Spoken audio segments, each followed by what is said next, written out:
All right, welcome back to Haven of Horror. If you're watching this pre-recorded or after the fact, we are watching the Doctor Sleep director's cut because I think in many ways it is the definitive cut of this movie. But you could get away with either one. But if we're going to do a commentary, might as well do it on the best possible version. So Noah was telling us earlier that he saw this in the theaters, but he wasn't sold on the idea of a Shining sequel. And it's interesting because neither was King until somebody asked him, "Well, whatever happened to Danny?" And he thought up this Mhm. whole story. Yeah, it's not a bad story. I actually haven't read the book myself, but at least in the movie, I think it's pretty well adapted. I I think this is kind of the opposite of The Shining, or I think this is better than the book. Um, the book kind of loses when Interesting. Abba is kind of like makes Abba the main character at points and drags. But Abra, anyway, what is it? Abra, like Abra, abracadabra. like the Pokemon. All right, is everybody get it up to timestamp zero past all the menus and all that stuff? If you're watching this on physical media, I am watching this on Vudu because I own it in 4K. In three, two, one, play. Okay, now we're in business. So I like that they have the old Warner Brothers logo at the beginning of this movie. um, no, but I was never with the people who said that it's a bad thing that this movie feels more King than Kubrick. I'm completely fine with that. Because That just I don't baffles me. Like, I don't it's a I don't Stephen think King adaptation. well, and I don't think it feels tonally confused or anything like that. I think they're able to make the references to the Kubrick movie feel pretty organic, and they're able to weave it into the story really well for the Yeah, most no. part. Um, we'll get to the third act when we get to it. Oh, I think we're gonna differ there. Only slightly. I don't hate the third act. No, like this really does feel like a continuation of those characters from the Kubrick movie. Oh crap! I'm sorry, Robert. He'll catch up. I was just like, we never really wait for the audience to say that they're ready. We just go. I mean, the problem is it's because there's a delay. There's not a lot we can do about that. Yeah. That's why I put that timer up so they can sync with us.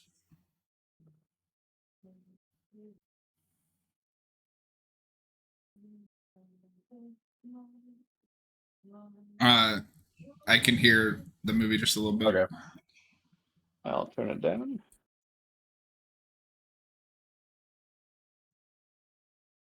Watch it on your computer. See, I was before, but then it was lagging. Uh, Yeah. your computer must not be able to run like Discord and Voodoo at the same time. Yeah. It's probably a problem with my internet and mostly my computer. Um,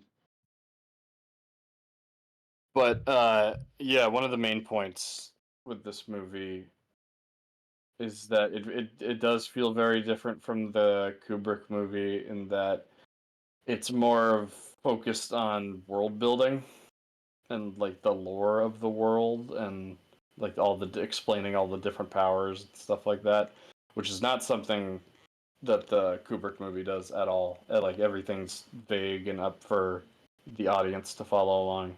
So I understand some people being annoyed with that, especially because as much as as much as this is an adaptation of a book, it is also just a sequel to that Kubrick movie. So I get it. It doesn't really bother me though. I think this movie pulls off what it's trying to do really well. So this is Noah's first time watching this cut, so he's gonna kind of mention some of the differences because I haven't seen the theatrical cut in a long time. Is this So also how the far, director's cut or the theatrical cut opens? it is. Yeah, so far Okay. it's pretty much the same.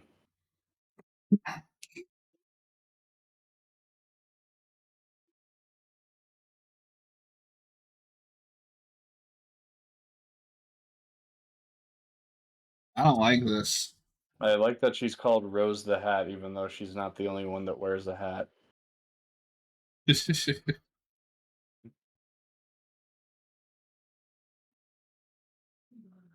Yeah, I think this opening scene alone really establishes how much of a threat this group is. And obviously later you get the scene with Jacob Tremblay. Robert Wild, I won't have Um, much to insight to offer on this commentary other than simping for Rebecca Ferguson for 3 hours. Jesus. oh, Robert. Um, so this scene is added in the theatrical cut when they all jump on the little girl. It just cuts. Oh. So that little section was Hey, added. remember the Overlook? Hey, it's my sweater. Oh, Old this has ghosts. chapter markers. Okay, Oh, interesting. does the theatrical not?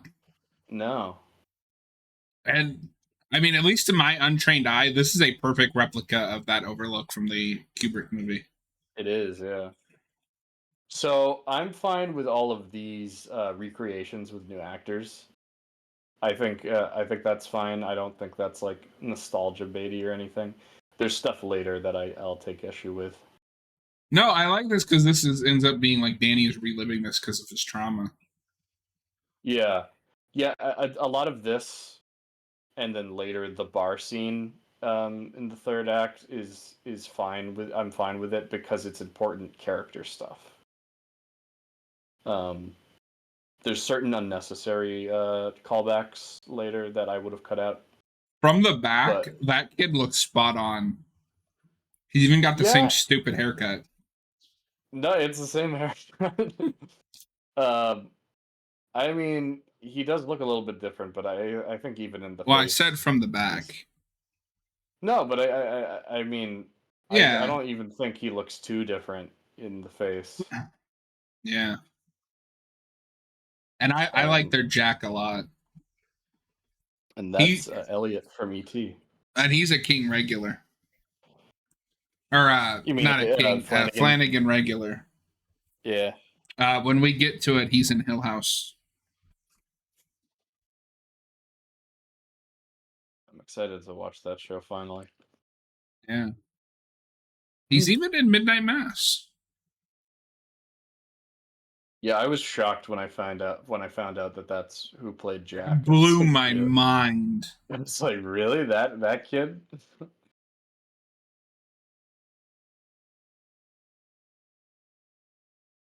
Robert Wild, it's not a Stephen King story without dead kids. That's true. Yeah. Robert Wild, I think the movie makes the right call with all the flashbacks being recreations. It would be more shocking if they mix reshot. No, like, this is the proof that you can just recast. Yeah. I think it would have been a disaster if they had tried to do a CGI Jack Nicholson at the end of this movie. I'm almost surprised Warner Brothers didn't insist on it.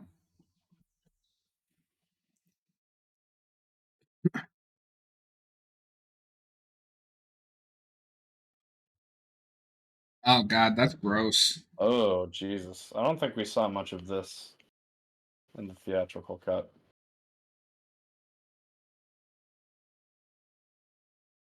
I like the idea that some of those ghosts like followed him. Yeah, they're well, it's kind of a metaphor for the demons, like his father's demons are following him now. Yeah. And obviously he goes on to basically become his father almost, but then has a redemption. And we need to talk about this Wendy actress. I know that she's not in it much. She is Spot on. amazing. She is the best of the three Wendy's. I don't care. She's better than the miniseries one. The miniseries one is fine. She's not a very good actress. Also, interestingly, in the book and in the miniseries, because of course it's going for more book accuracy, Wendy is blonde. Yeah, that's another big difference. Rubber I Wild, don't I don't think remember she. this being in the theatrical cut, but I could be wrong. This is all in the theatrical cut. Well, maybe I don't remember this part actually, but the part where Wendy is talking to him and his room is in there. And she doesn't really. This actress doesn't really look anything like Shelley Duvall, but she sounds exactly like her. That's fine. You still get the idea. Yeah, no, I think it's still good casting. I don't need it to be an exact look-alike. Meanwhile, talking about exact lookalikes, You got Carl Lumley as Scatman Crothers. Robert Watt, it looks like there's more Wendy in this cut. Yeah, so far. Like I don't know. There's a couple of shots here where he looks exactly like Scatman. Maybe I'm also famously bad at faces. I think I can see the difference in their faces, but um, they look similar enough where I can buy it. And Well, he's and doing a really good. He's doing a really good impression of him. I do wonder if they tried to like shoot it where like it looks more like him.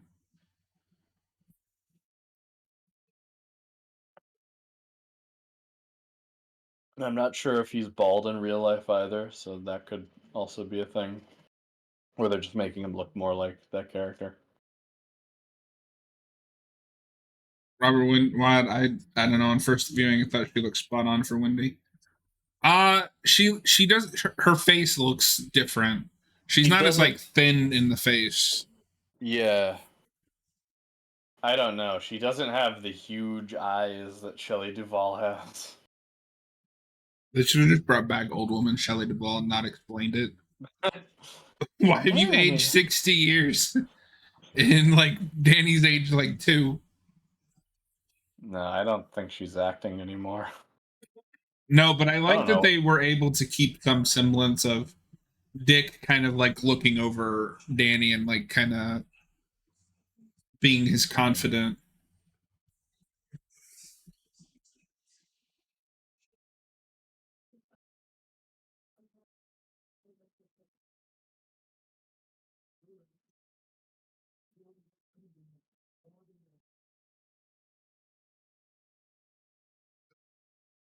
I think this conversation might be a little bit longer.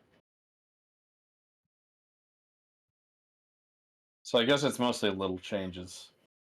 It can't be anything drastic because it's only half an hour, but Yeah.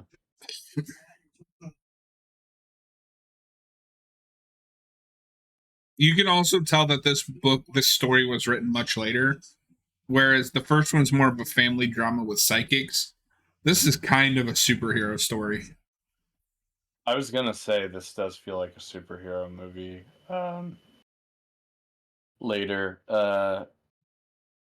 where it gets into the whole like how they use their powers and stuff like that.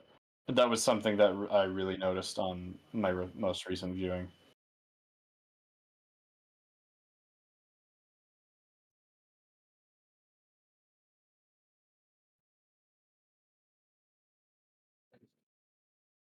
What the reason I think I like this movie more than I like the book is this focuses more on Danny and like really gives him that kind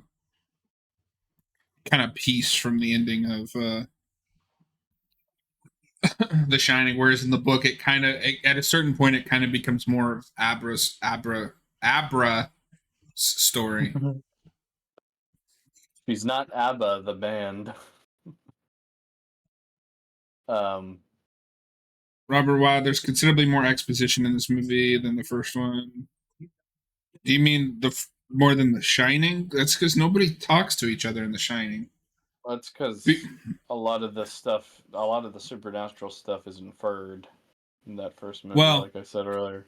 and this movie So, kind of has to retroactively catch you up, or the rest of this movie's not going to make any sense. true, yeah. It's And kind I of think, like it's kind of like an It, where they retroactively had to put things back in because they realized, oh, those were important. yeah. And like I said, like we were talking about with The Shining, the book versus the movie, I think there's a similar thing here where this movie is going for a very different thing than that original movie. Yeah, for Um, sure. I think if Flanagan had more freedom and wasn't tied to Warner Brothers' demands, he wouldn't have included a lot of direct references to the Kubrick movie. And it would have just made this a straight Doctor Sleep adaptation. Yeah, but I think you're kind of stuck with that unless you remake The Shining. Yeah. And not that I don't need references, like I'm fine with most of the references in this movie. And I think a lot of them enhance the narrative too. But Well, Kubrick's movie is a stronger visceral experience, but this has a stronger narrative. Yeah, I mean, yeah, it depends on what you're looking for. one of As them for me, understands the material, the other doesn't. well, I'll let you decide which is which. no, I mean, like I keep saying to you, John, they're going for different things. I know, I'm just being an asshole at this point. I like how Danny teleported. He was closer to that bench a shot ago. Violet Hanson. Uh-oh. Look This up Wendy there. also doesn't smoke. I don't know if you noticed that. You'd think she doubled down on smoking after that experience. Well, it's interesting because in the book she doesn't either. It's Jack that's the smoker.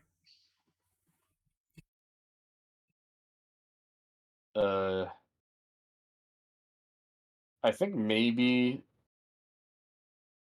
the reason she doesn't smoke in this is I think maybe Warner Brothers has a thing against depicting smoking in movies now because of like Probably. tobacco. I don't know, stuff about promoting tobacco products. I Oh, can't that's talk a tonight creepy for some shot. reason. Yeah, that's creepy. No, but I like that we're getting a little bit of Danny like standing up for himself.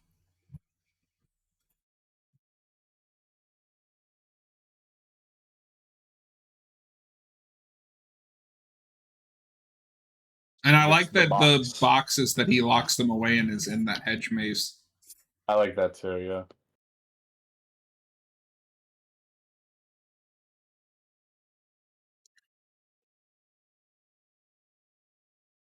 I like that they're watching Looney Tunes. Because he's Doc. Yeah. What's up, Doc? What's up, Doc? This is a healthier family dynamic than the entire The Shining.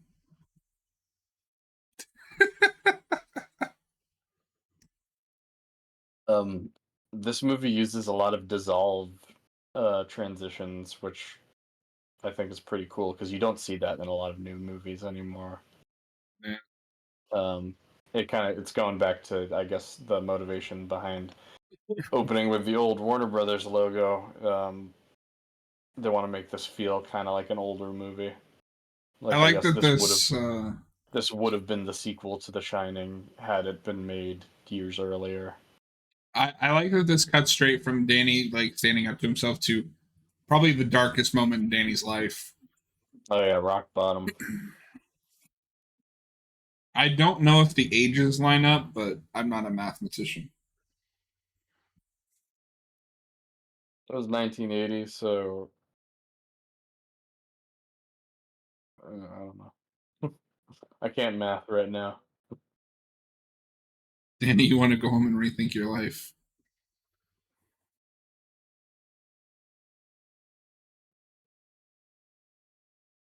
Yeah, I don't know. No, it's Maybe just he. sad because you know that his mom would be ashamed of him. Yeah, Jesus, he's beating the he beats the shit out shit of that out of guy. that guy for some reason. He's got that Jack Torrance temper. Do you get it? I'm surprised he wasn't arrested. Do you get it? He's like his dad. He's like his dad.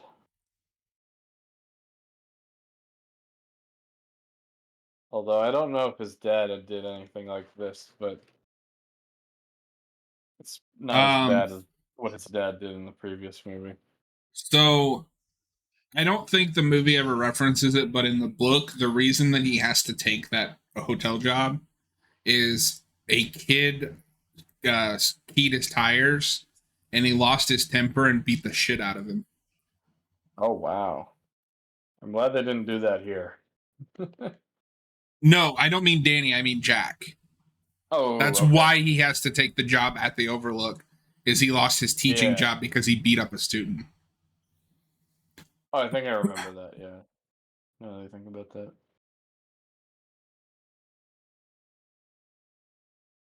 Don't take her money But she took his money. It's only for fair. the coke. What kind of money is that? I, Oh wait, maybe that's not money. That's the money. that was the money. Yeah. Don't take her money, Doc.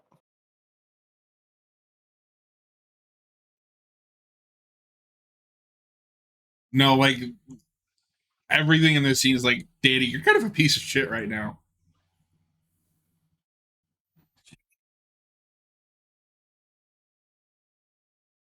Yeah, if he beat up a kid uh in this movie, I don't think I would have sympathized with him later.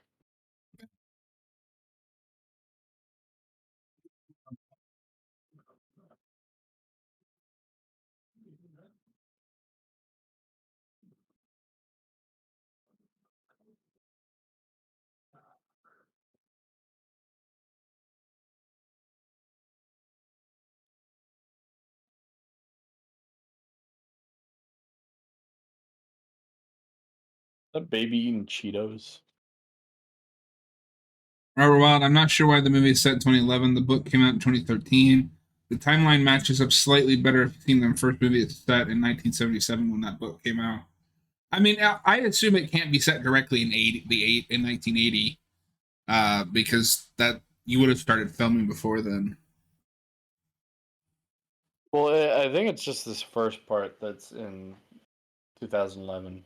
Yeah, because we're also going to skip ahead again, It skips ahead to 2019, which is when the movie came out. which is when it came out. Robert, have you ever seen Doctor Sleep? Oh, New Hampshire.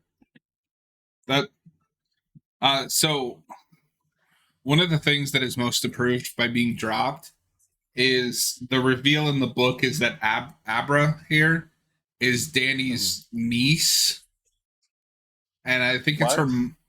her mom is one of Jack's illegitimate children. What? And that's why she has such a strong shining because she's related to Danny. Thank God they didn't include that. I mean, she does call him Uncle Dan, I which I assume that's a reference. yeah, and I'm okay with that because No, then they're she's not actually literally being related. Yeah, related. Her mom is his sister. I I don't like that they did that. Not everyone has to be related. It's not Star Wars.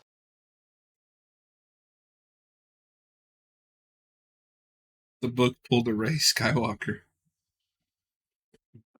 Exactly, Robert. No, and I really like the actress they get for Abrams. Same, yeah, she's good. This I don't remember this scene. I don't think this is in the theatrical cut. Because in the theatrical cut, she's introduced at her birthday party. All right, it's almost like she's more interesting when she doesn't have to be biologically related to a legacy protagonist. I mean, I don't think that Yeah, changes her exactly. level, how interesting she is. It's just goofy. So it was driving me nuts watching Ghostbusters Frozen Empire. But this blonde right Oh, here is the ghost. I was like, I know that thought actress from somewhere. thought she looked familiar. Yeah. And then her little sister is in the Chucky show. Oh, okay. Yeah, I still weirdly gotta enough, watch season 3. in Frozen Empire, I thought part of me thought that that was Jenna Ortega, but What? that's not who that is. They don't look anything alike. Their faces look kind of similar. What do you mean? I like how they handle Snakebite Andy here a lot. He's also a ghost in that movie, so I couldn't really tell.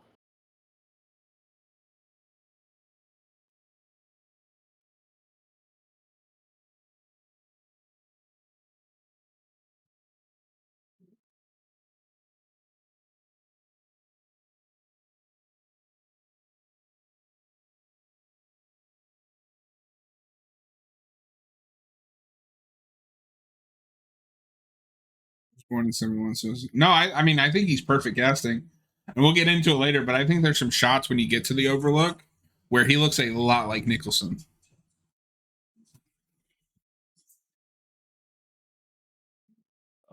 I wouldn't say he looks like Nicholson. I said in some shots.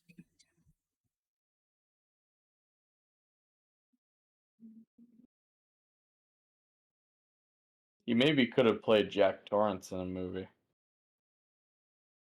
Well, I mean, I think that the guy that plays Jack in this would have been great if Flanagan had just rebooted The Shining to play their Jack. Yeah. I'm kind of glad that he didn't, though. Well, the only way I'd be interested in that if it was Flanagan doing The Shining as a mini series on Netflix and Prime. not another movie. Yeah, no, Yeah, I mean the only way you would get me interested in another Shining is if it is a mini series. yeah, because we've already done a movie. That movie still holds up.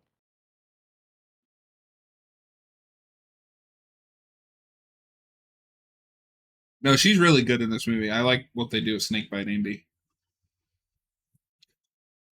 I think she's interesting at first, but after this, she's just another henchman. King has a way of doing that in books. He'll write this like long, drawn out, interesting backstory, and then she's just kind of a background character for the rest of the book. Yeah. I mean, I kind of feel a little bit bad for her because she was recruited against her will. But Was she then, though? yeah, they kidnap her.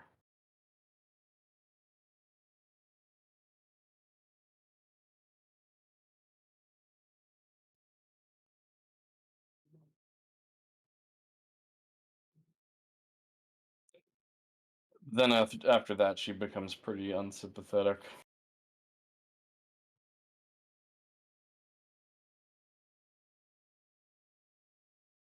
Come on, Danny boy.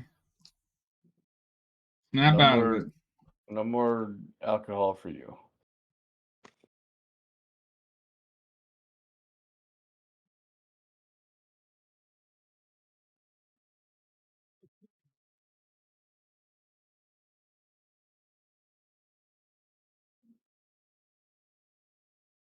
Ian McGregor with a beard, I just see Obi-Wan. I know. I'm seeing a homeless Obi-Wan right now.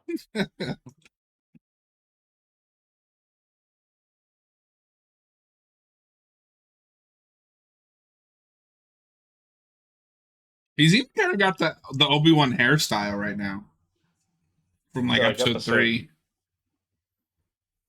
I was even gonna say episode 2 because I think his hair is a little bit longer in episode. Actually, no, he's got the long No, hair in he's got episode the 1. long, yeah, shoulder length hair. I was like, what are Yeah. you talking about? No, you're right. You're right.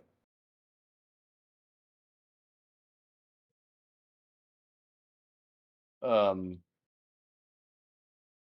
I guess just because I'm thinking of Clone Wars era, he's got the shorter hair in that as well. That's not Ian McGregor.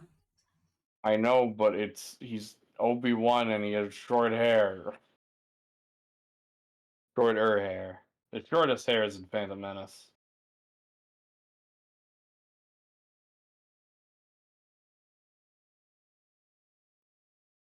I think it's kind of funny Hey, how it's the this. Day Ghost. How is the movie? We just started Doctor Sleep. Yeah, The Shining was pretty good. Shining's a masterpiece. Robert Wild, episode 2 Highly has advised. peak mullet Obi-Wan. I mean, that's true. What is it with you and mullets, Robert? Always with the mullets. I do like how this magician's like kind of an asshole. He like brushes off Abra.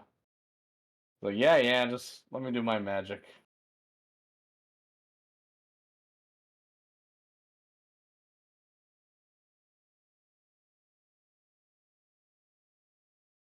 How's it going, Austin?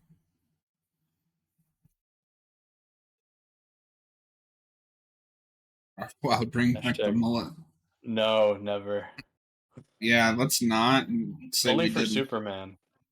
Bring it back for have David Cord sweat wear the mullet in Superman. No.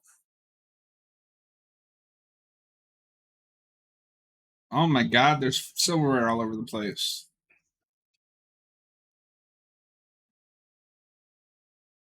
I hate it when that happens. How is the brave and the bold? Well, Peak, obviously. That shows Peak. Is it though? Whoa. Yeah, when we do our commentary on it, you'll see. He's she's making the spoons fly. I'm so far I think I'm mostly with the theatrical cut more. I don't think any of this is really that necessary. Uh Oh, namely hang on. namely oh. Hang on just a second. Thank you, Robert. Bill Bones, Doctor Sleep was cool. I liked it. The Shining. I have nostalgia watching it as a kid with my mother, and the movie was always pretty good. That's awesome. Yeah. No, Doctor Sleep was pretty cool. I'm glad you Yeah. have that experience with the Shining. Um Thank you, Robert.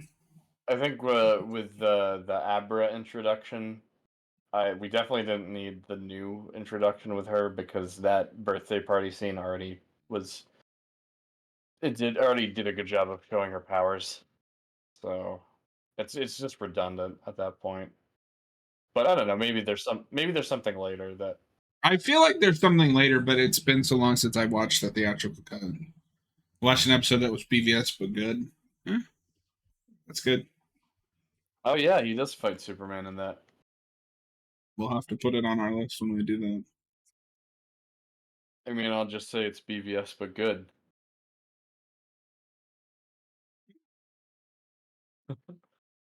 Well, not to be drawn into another debate. Bait me, bro. No, she's a pusher.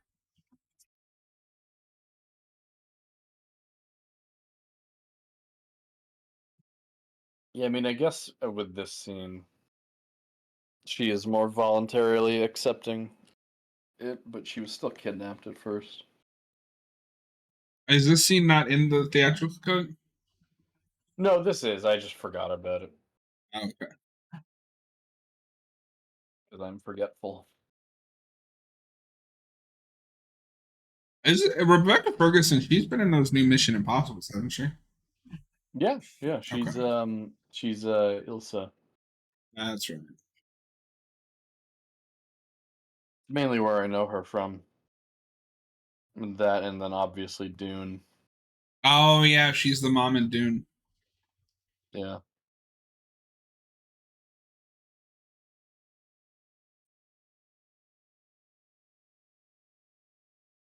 She's good in pretty much everything I've seen her in. Yeah, I think this whole movie is pretty well cast too. I don't really think there's a weak link actor in here. I don't even.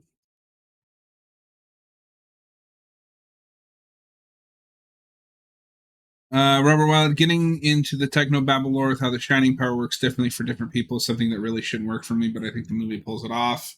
Robert Wild, she's so good in Dune Yeah. 2. I still got to see it. I know it comes out on Max soon, so I'll watch it then. Dune 2 is so good. I think if you didn't really like the first one, you're gonna like the second one a lot more. It's interesting that this movie, because I don't remember the book. It's been too long since I read it. But it's interesting that this movie takes him back to New Hampshire because in the book, that's where Jack was born originally. Like, that's where he's from. Oh, interesting. Because I always assumed they were just from Maine, or maybe they just live in Maine and then they go to the hotel. No, that's one of the Yeah. few books that doesn't have anything to do with Maine. Oh, that's so strange. So the movie adds the Maine stuff. Because no, they're because he's from New Hampshire, and then I think they lived in Vermont for a bit before ending up in what is it, Colorado for the Overlook. Yeah, Colorado. And I recognize this guy from something, but I can't think of from what. I don't know. I don't know what I've seen him in. I think this stuff works, Robert, because it's very different, which is part of why the third act falls off. We'll see how the third act plays on this view. I mostly agree with that. Yeah, like I keep saying, they're going for their own thing, and then the problem with this movie is that it's it goes a bridge too far with the callbacks.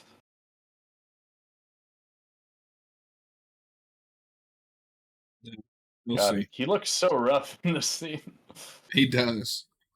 I would cut out some of the references, but the climax. Yeah, I mean the climax works for me. If you're not gonna Yeah, do it in same the here. original movie, at least you finally get the like ending from The Shining, the good ending. What? So what is the ending to this book? They fight on the like campground that is kind of formed over time where the Overlook used to be. Uh, that's a little bit lamer, just from And that Jack's description. spirit helps them out. It, like I said, it's been a minute. I'd have to look at it again. Uh, The third act is where we get the bar scene with Danny, though, which is my yeah, it's the best scene in the movie. yeah, that's a great scene. Yeah.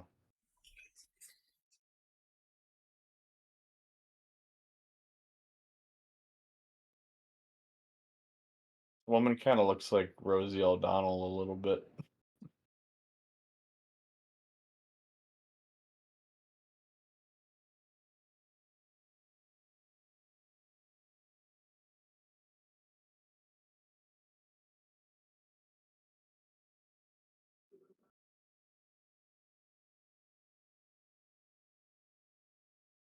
But later he erases that, so does he forget it? Yes. Oh, okay.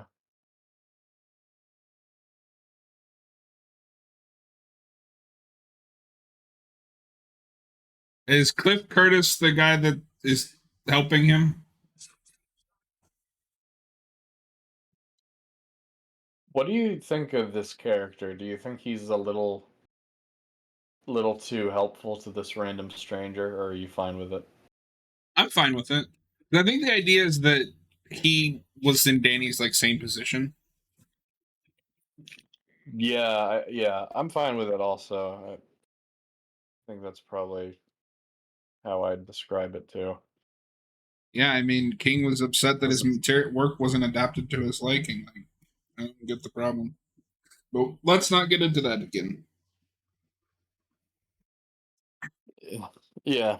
I'm not familiar with that actor, Cliff Curtis, but he's pretty good for what he's given.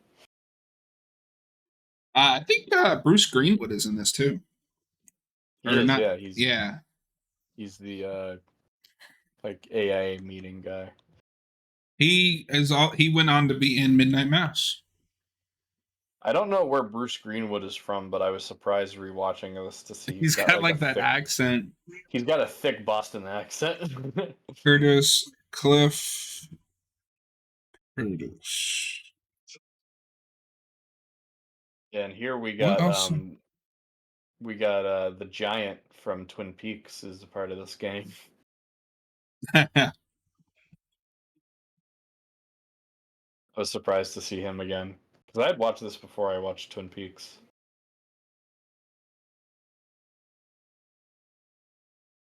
What have I seen this guy in? Oh, he's Fire Lord Ozai in that shitty The Last Airbender movie. Oh, Oh yeah, and that's he's the in the movie. Fear the Walking Dead. Just blew my mind to see a positive portrayal of Christianity in Stephen King movie. Yeah, fair enough.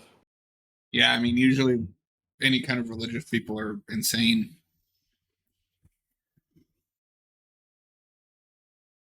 Yeah, this movie isn't more so like preachy about Christianity. It just kind of shows like what power it can have in people's life. Oh, and they're in Gerald's game. We got to make time to do that while we're doing Flanagan stuff. Yeah, I'm up for that. Yeah, so for doing all of his Netflix stuff.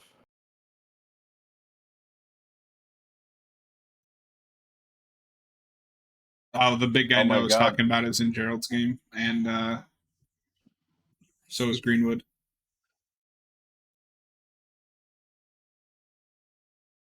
I only saw that once, but it's pretty good. That's one of the only movies that has a scene that legitimately made me look away. I always heard good things about that when it was out, but I always forgot to watch it. Yeah, Netflix Same. had like that 1-2 hit of King adaptations that people liked because you had that, and then there was that Thomas Jane movie, 1912, 1922, something like that. Oh yeah, yeah. And it was also pretty good. I think that's a King adaptation. Let me know in the comments if I'm wrong. Sounds about right. Wait, who's in the bed with him? It's the woman that he slept with before and her son. They're dead, so he sees their Ooh. bodies. So I don't. Is this implying that they are shining, or are they just? How are they communicating with him? Well, I don't think you have to be a shiner to live on. You can't see them unless you have some kind of shining. 1922. Gerald's game is better than the book. Yeah, I haven't read the book, so I can't I really comment either way. I don't remember, and it's hard for me to hear the dialogue right now, and I don't have subtitles. I just don't understand why they're here in this scene. It's another ghost like of his past. Yeah. I just don't understand the narrative purpose, I guess.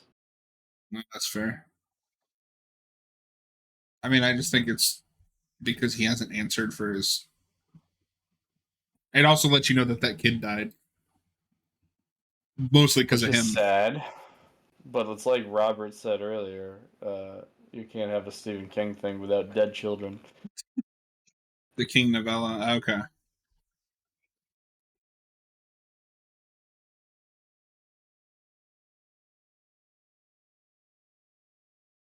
Really annoying. This version doesn't have subtitles. I know, and I can't turn it up so loud, so I I can barely hear the movie. I watched it last night, but it was the theatrical cut. You gotta hook your headphones up to it. But they're already hooked up to my laptop. I won't be able to hear you.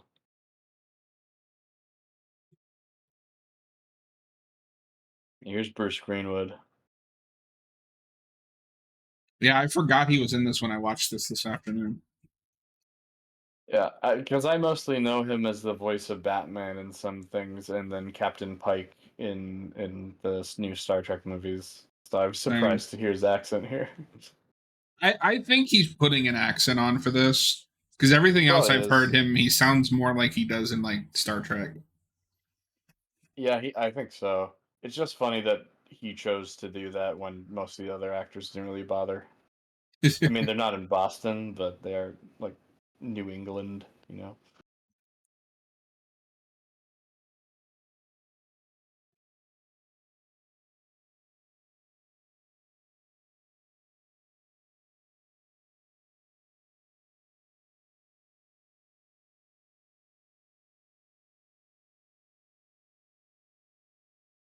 Robert Wild, Maximum Overdrive probably has the funniest evil religious guy in a Stephen King movie. I still gotta see that. The movie looks hilarious. The trailer for that movie is really funny. Have you seen that? Where it's Uh-uh. just Stephen King. It's just Stephen King talking to the camera about how scary Maximum Overdrive is, That's and he's amazing. like, "I'm gonna scare the hell out of you."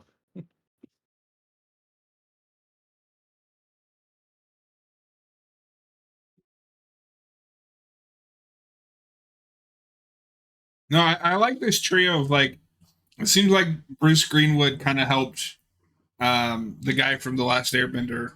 So in turn, the Last Airbender guy helped Danny. Yeah, yeah, it's like a cycle of help. Yeah, shows they're still good in the world. I do also like how Greenwood isn't immediately freaked out that Danny somehow knew that his watch was missing. Like, oh my god, you can read my mind. Like, they didn't even bother going in that direction. Yeah. And it also just goes goes to show the more positive outlook that King has compared to Kubrick. Well, I mean, at the end of the day, most horror, at the end of the day, it's overcoming that darkness. Unless it has a bad ending. Yeah. I do love me a bad ending in a Uh, horror film. I forgot that they did this. I don't. This is one of the things I take issue with. I don't see any reason for replicating the office shots at the beginning of The Shining here, because that's what they're doing right now. Yeah, they are. I don't. There's Yeah, no you didn't reason. need this, but it's not like they draw attention to it. Eh, I mean, I noticed it last time I watched it. No, I mean, like, I don't Yeah, love it, but it doesn't bother me. it's not hitting you over the head like some of the other things later are. I just really could have done without it, and I just don't see. There's no motivation behind it that I can see. Well, this is where he asks him why how he knew where his watch was. Yeah, but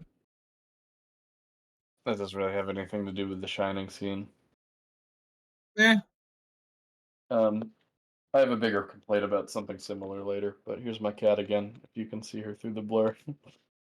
he's like, "What is that on your head, human?" Yeah, I don't know what she's sniffing.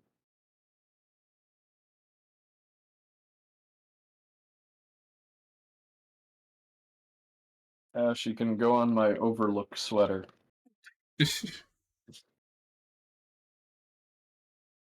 And we're back in the flashbacks. The day goes, the office vacation is dumb, especially when the office in the original is very specific, setting the creepy, messed up geography of the hotel. Yeah, I Yeah. mean, I don't love it, but I don't hate it. I'm just indifferent. To be fair, it doesn't. None of these things really ruin the movie for me. Mhm. It's just disappointing to see when the rest of the movie is doing so much of its own thing. Yeah.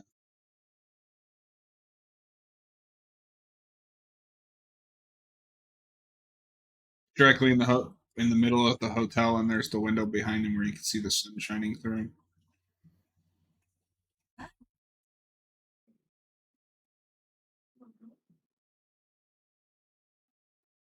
I forgot how many times she says "Hi there." Hi Their there. catchphrase in their catchphrase in this movie. Yeah.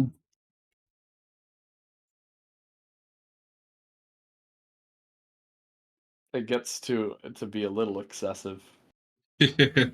She could have only said it 3 times. No, she's got to say it 6 times.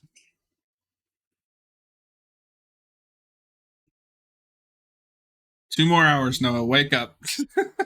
I'm awake. I'm a No, little more low energy because yeah, for sure. yeah, because of earlier, but I'll be It's your fine. favorite actor. I I love the like that he has giant. to like bend over to hug her. Well, he's the giant. No, what I like about at least this cut, I not having a fresh memory of the theatrical cut, is just how long it kind of stays with Danny's journey to recovery instead of just like focusing on one specific subplot. It gives each subplot time to breathe. Hmm. The day goes, Yeah, yeah, I'm fine with exactly. that. No, not awful, but disappointing because the rest of the movie is better. Some of that stuff. Robert Rod, this does fall in the category of movie that has a really cool and unique take on the vampire concept. Yeah, I mean, I think the They're True Knot soul are cool. vampires. What are they called? The True Knot. The True Knot, yeah. I always just refer to them as like the soul vampires or the I soul typically, suckers. I just call them the psychic vampires Yeah. because it's not the Oh, soul; it's more specifically the shining that they it's feed on. another cat. Show it to your Great. cat. She's not looking up right now, so she won't see.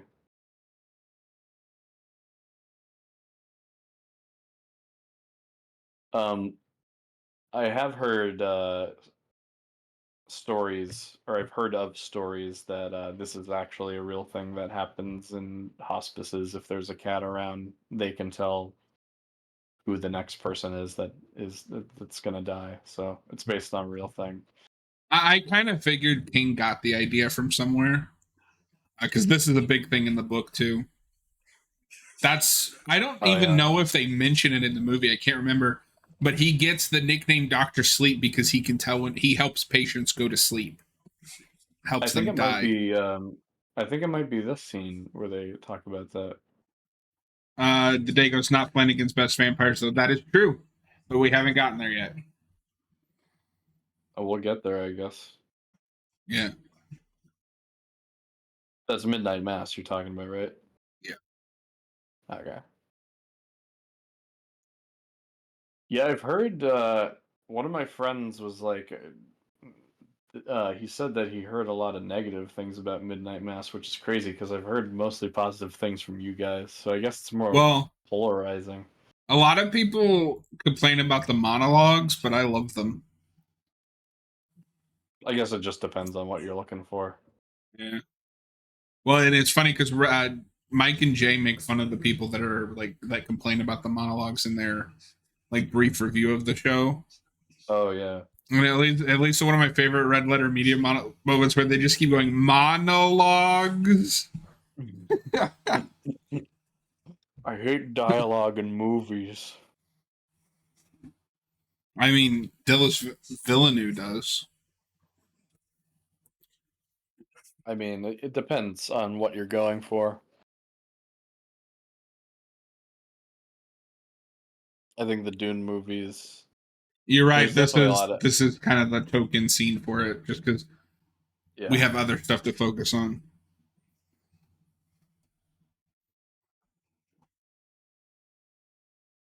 The Dune movies all like it's funny that Villeneuve says that, but the Dune movies also do have a lot of exposition in them. That's all the first movie is. No, but I really like this scene.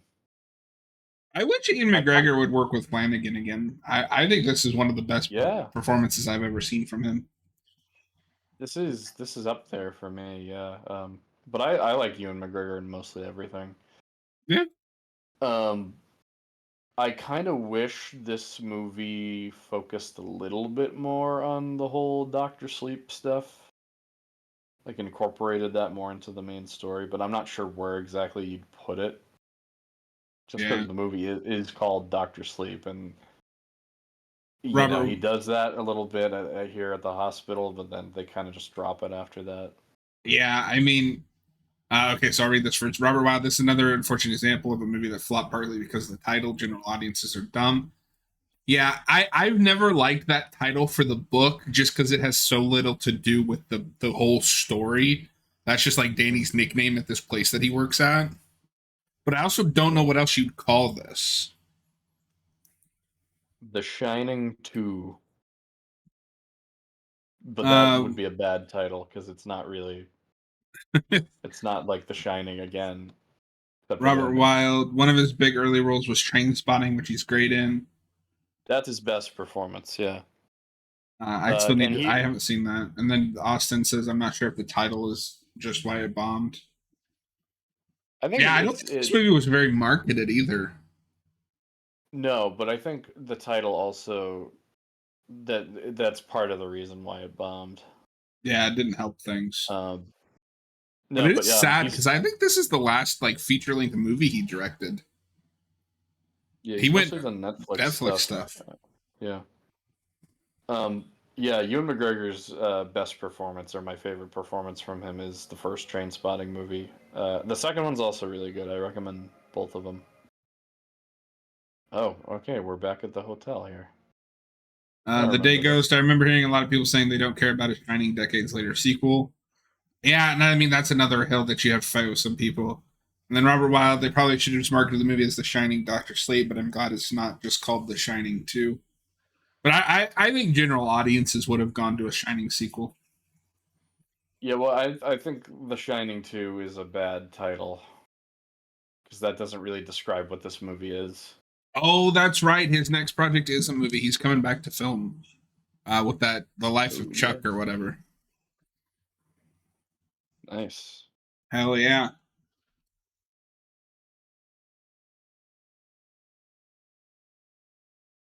I love this speech that he has here about, about how drinking was the only way he could get to know his father.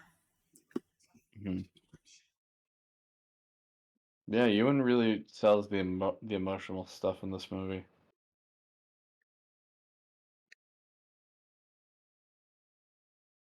He's very good at doing that, as we know, even in the prequels. You were my brother, Anakin. I loved you. I'd say maybe the one performance of his I'm not crazy of is Birds of Prey, but I I mean, just don't nobody like is good that. in that movie. I just don't like that character, that version of the character. But I like this dialogue about only getting to know your father by repeating his sins, the anger, the drinking. Yeah, I relate to this speech in some ways. I think that's why yeah, this movie clicks with me. Is like I can see, like, I can feel what Danny is feeling.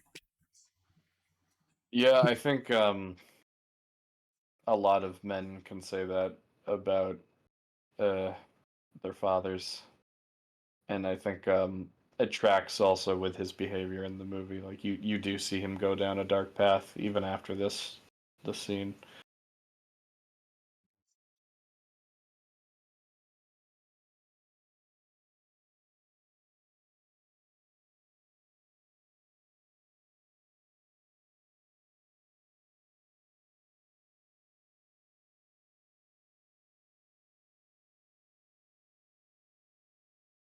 Kitty cat. And this movie deals a lot more with the alcoholism angle than the Kubrick movie does.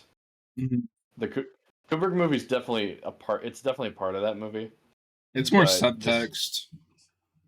yeah. And from my understanding of the original Shining book, basically the entire thing is about King's alcoholism. Well, Jack So Torrance is Stephen King. is Stephen King, yeah. So I understand why King doesn't like the movie because Well, and you that you just you this movie doesn't work without the alcoholism. Even as a sequel to The Shining, like, yeah, Danny's character arc in both the book and this movie start with him being an alcoholic. yeah, exactly.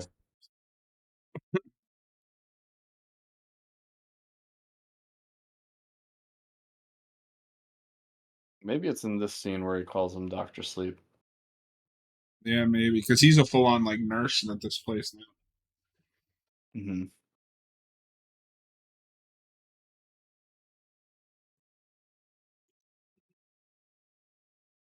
Robert Wilde Colors The Flower Moon has a really effective scene with an owl that's similar to scenes like this with the cat. I haven't seen it. Oh yeah, that's a good movie. I wasn't in love with it. I was really hyped to see it, but I just liked it. I didn't love it. Yeah, I just don't care enough to sit through a 3 hour movie. You're sitting through one now. But I care more about this movie. I don't care about the material. From what I've heard of it, it doesn't seem like my thing enough to sit through a 3 hour film. The Day Goes the Alcoholism is 100% not just subtext of the movie. Of the original movie. I mean, I think you get I like mean, it's one or two scenes about it, but like it's you not. get you get the bar scene. Yeah. Yeah, I don't know if I'd call it subtext, but it feels more one piece of the whole puzzle rather than the entire point of the story. Yeah. And you know, this being more under Stephen King's supervision, it makes sense why It's more brought they to the went front. more right. It's more brought to the forefront.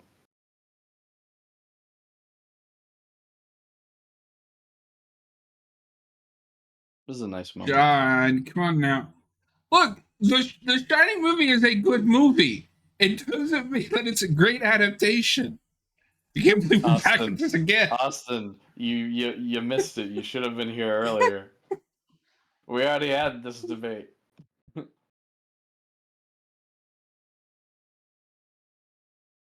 Austin's gonna be debating hard in the chat when we get to the final act. I think I think we No, all will. Robert, no, no, no.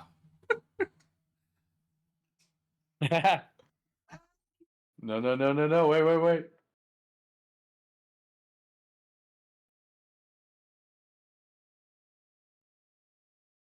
Something I forgot about in this viewing is Abra's kind of a nerd. Like she's got like figures and anime posters around her room. Oh, you know, being nerdy. Yeah. Okay, but even then, the alcoholism is mentioned like twice in that movie. It's not as in the forefront as it is in the book. That's all I'm saying. Yeah, and I'm not saying it's not a part of that movie. It's definitely a part of that movie. I just think It it's a bigger definitely part of is, but this. I think there's other. It's bigger in this movie, Uh, and there's other things that Kubrick is interested in. Right. Which is fine. Oh, you gotta go to bed soon, you bastard. You motherfucker. Don't quote me on this, but isn't this the guy that's in Catwoman? Which guy in Catwoman? Because I only seen That's that one the. movie one time. I'm like 90% sure that's the cop guy from the like an awkward basketball Mm, scene. no, that's not him. Are you sure? No, this actor was actually he's in season 2 of Fargo. But the guy you're thinking of was he was also a TV actor, but he was on like Law and Order and stuff like that. Like Benjamin Bratt or something like that. Yeah, that's this guy's name. No, not this guy. This guy's not Benjamin Bratt. Oh, I was looking through No. his filmography and I saw Doctor Strange, and I got really excited for a second because I just saw the Doctor. God, we're not watching Doctor Strange. You already made that mistake. Robert Wild, no, John, it's not. Oh, okay. Oh, and then Robert Wild, the guy in Calvin was in Doctor Strange. Yeah, different doctor. I'm sorry, it's 2 in the morning. Oh, Jesus Christ. Why is it so late? We still got 2 hours to go.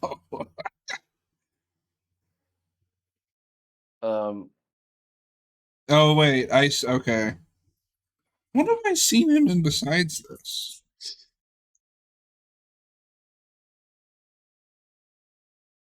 the only other thing I know him from is Fargo. I guess he's in a few other TV shows. You want to take Austin in the chat? Huh? They talk about how he was an alcoholic that beat his son. He sees ghosts in the bar who give him booze, and not having any booze in the hotel is a big part of him freaking out. It's a major part of the movie. Yeah, I guess. I don't think the hotel not having booze is what makes it freak out. But whatever. Uh, This guy, Robert Roy, this guy's awesome. oh, He's also in Hawkeye, Echo, and really great in Westworld. Oh, there it is. yeah. He's at Danny's the in big this school. scene. Okay. I Yeah. still can't tell which one is Danny because he's way older now. I mean, that is a big reason that King doesn't like the movie, but I can't blame him. You're basically saying he's an irredeemable asshole. Speaking of which, this movie being 3 hours, I hate to do this, but I'm gonna have to take a bathroom break. I'll be right back. Okay. Oh, you're picking the worst scene to do it too. So this scene is horrifying. I remember there's a lot of controversy about this.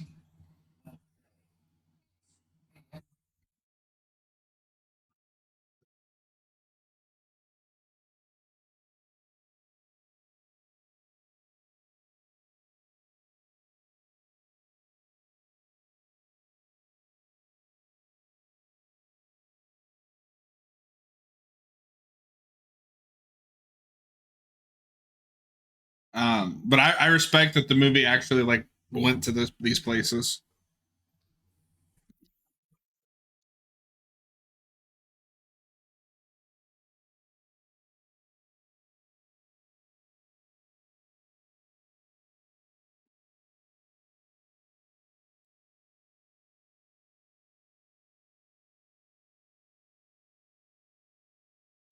Robert Wyatt says the scene is effective. It just feels like it goes on a while. It does, but I don't know if it's as uncomfortable as if they just cut away. You know what I mean? Like part of what makes this uncomfortable is how long it goes and how good that kid actor is.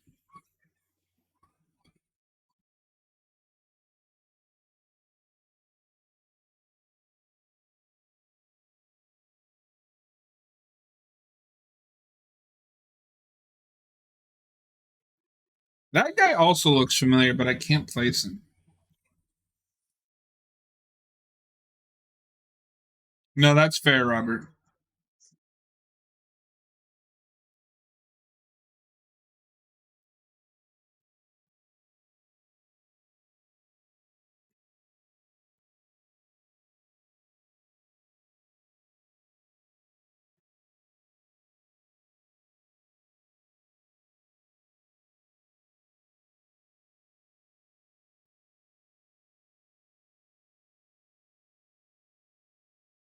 God, this is just uncomfortable.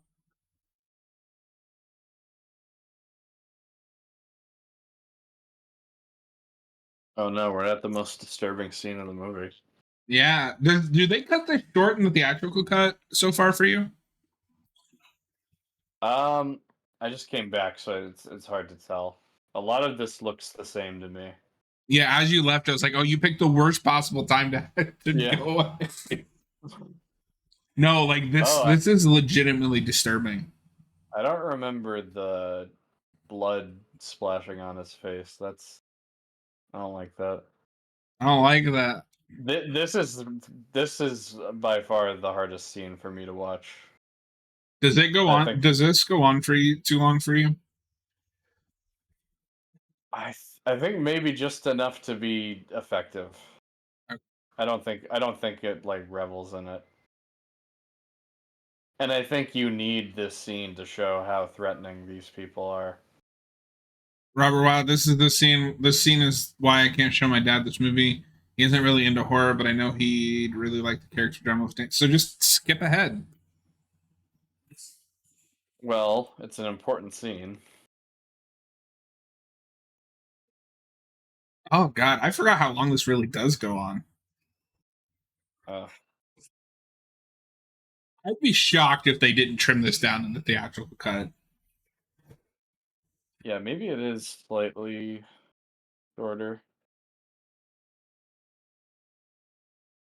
But I remember Um, everybody like made a big deal about the scene when this movie came out.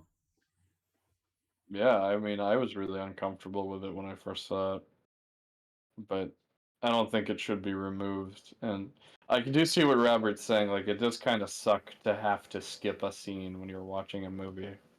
No, yeah, for sure. Hey, remember Red Rum? Red Room was that shot was all over the trailers, where he sees the red room and the reflection. Yeah. Well, that's the thing everybody remembers. One of the things everybody remembers. Although I will say this poster, the one I'm using for my background, of like young Danny riding, and then like in the back is Ian McGregor. Such a Yeah, good poster. yeah, it looks cool. I like it more than the one that's just him looking through the hole in the door. I like that scene in the context of the movie. Um, Yeah, I don't really like it as a poster. It's I was talking about earlier. I don't like that still from the first movie as a poster. Robert Wild says this is how I remember the scene playing out in the theatrical version. Okay. Okay. I don't have like a leg to stand on there. I don't remember the theatrical cut. I watched it last night, and from what I remember, it's pretty much the same. Mhm. But maybe I could see them adding a few more shots.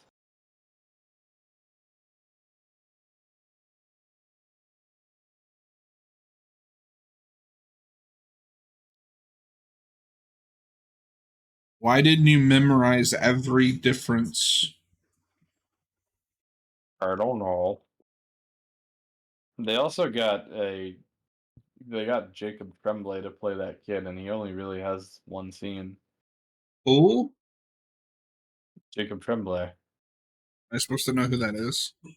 He's a famous kid actor. He was the autistic kid in The Predator. Oh, I mean, this is what he gets for being in The Predator. But he's most known for that Brie Larson movie Room. Not The Room, Room. I haven't seen it. Me neither.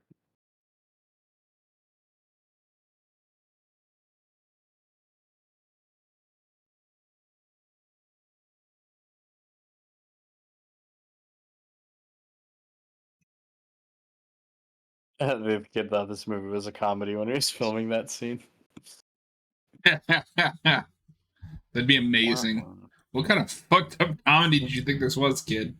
Yeah, we're just gonna stab you to death and suck out your soul. Your shine. Whatever shining is.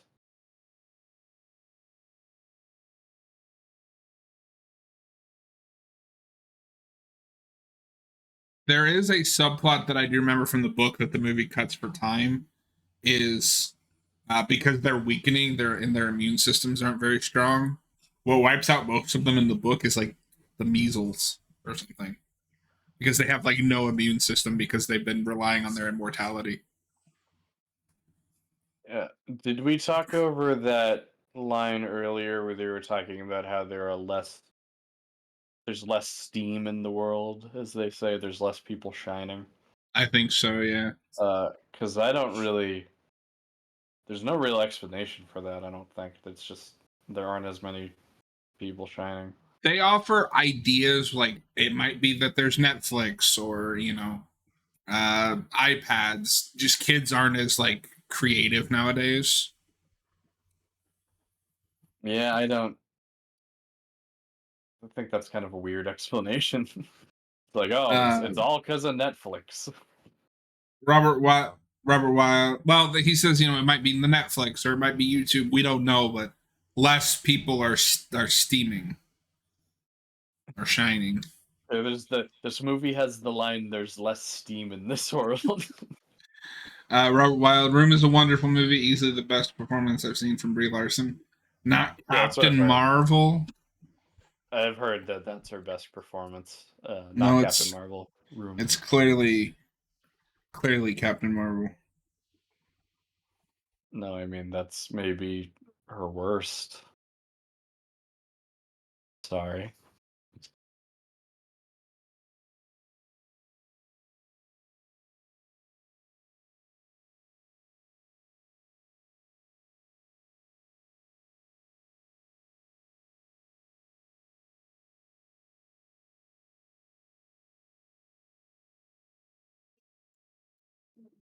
That's a good point. I genuinely wonder how many kids still have imaginary friends. Feels like a foreign concept when you grow up with social media. No, Yeah, I I guess. like that as a commentary. It's like, when's the last time you met a kid that had an imaginary friend?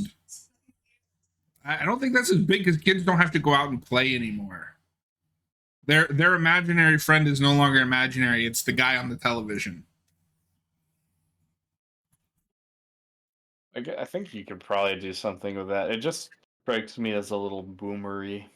Like all these kids, they're not creative anymore. I mean, do you know how old Stephen King is? No, I know. That's it. It feels like it was written by Stephen King in 2013. Before that, he wrote a book about cell phones that turn you into a zombie. Oh God. On the Uh, nose much? the book is okay, but they like turned it into like a half-assed movie with John Cusack and Samuel L. Jackson. Oh, they adapted that into a movie. Yeah, it's really the movie is awful. What's it called? Uh, Cell. Never heard of it.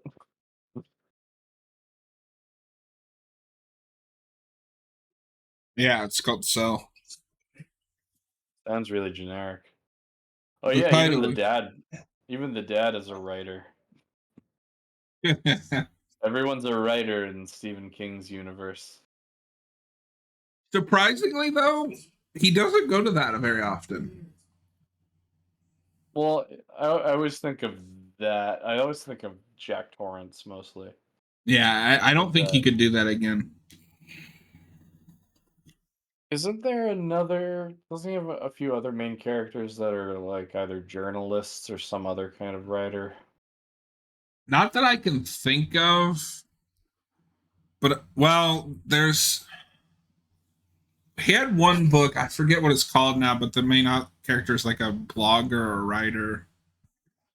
Um, Kind of similar, not exactly the same thing. yeah, none of them are on the nose like him as Jack Torrance. Misery. Oh, of course, Misery. Yeah, yeah, Misery. And I think you could make an argument to be made that it's not a one-to-one like Jack Torrance was, but in some ways, like Stephen King is the author, and that feels trapped like with the fans, with the crazy fans. Robert also says kids don't need to draw; they have AI now. Don't depress me. Don't make me sad tonight.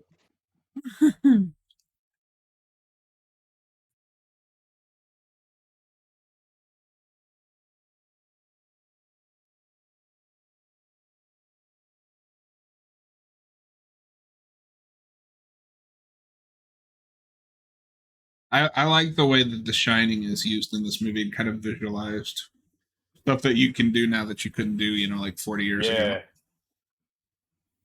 we'll get to it later, but I love the section where Rebecca Ferguson goes into Abra's mind and she's like flying.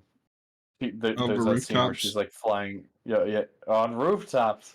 Uh, she's over clouds and she finds like her house. It's just a really well shot scene. Yeah. That Mike And they go to Flanagan, like, he knows how to make a motion picture. yeah, I was really impressed with that when I saw this in the theater.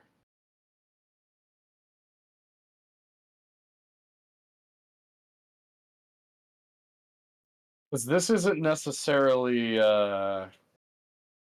Kubrickian. It's more Flanagan.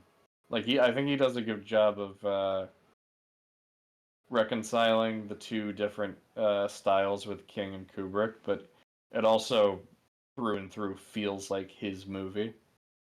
Yeah. Meanwhile, at the fresh market, At the grocery store,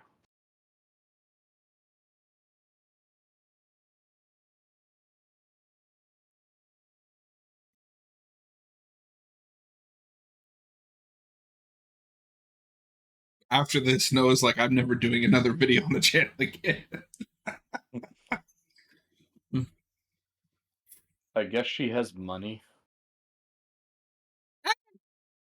It only makes sense to me that immortals would have a like decent income. From what though? You Like I don't know. put a She few just, bucks, just put a I few it, bucks away, and the interest builds. I think there's a line later that talks about how rich this group is, and I'm They just like, how? they Because they also just, I murder don't know. children. I don't think they're above stealing. Well, I didn't think. Yeah, I I I don't know Whoa. if she's stealing. That's crazy. But there is a line talking about how they're rich, and I'm just like, how? Because they're just living in RVs and traveling around. I That's guess how they they're choose rich. They that don't life. have to. They don't have to spend money Yeah, on like mortgages. yeah, they're saving their money. I want that movie. The psychic vampire has to like pay for their mortgage. We gotta pay our rent. Or well, there are no exits that way, Abra. That's just true. Only Brian Cox was in this movie. Ryan Cox would have made a good Jack Torrance. Yes, absolutely. I just want to see Brian Cox in more things. I know he's in that Bond show, and he thought that he was playing a Bond villain, but it's actually a reality show. I could see some people being upset like how disconnected the three subplots are, but I like it because it makes it feel more rewarding when they eventually merge. Uh, yeah, I never really got the sense that uh they felt too disconnected. I guess I always trusted that they would merge. Yeah, well, mostly like Danny kind of feels like he's in his own little bubble right now. Robert Wild Near Dark is one of the best movies about how much it would suck to be a vampire. Yeah, we gotta do a video on that movie eventually. We're gonna make up for that video that we almost did, but didn't do on Near Dark. Yeah, they took it off Shutter, those bastards. Those bastards. Yeah, I hear good things about that. It's pretty A good. lot of comparisons to Lost Boys as well. I think it's because they came out either the same year or like right year after year.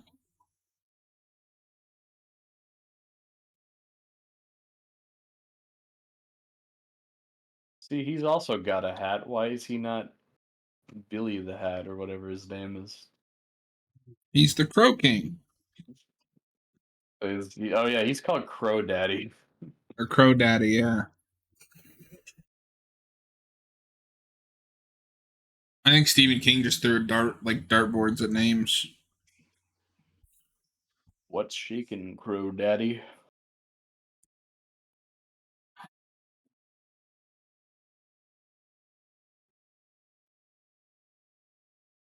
I like that Rose is the kind of obsession with having this girl is what destroys them.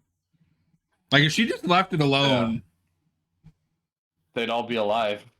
yeah, maybe struggling a little bit more, but alive. Yeah.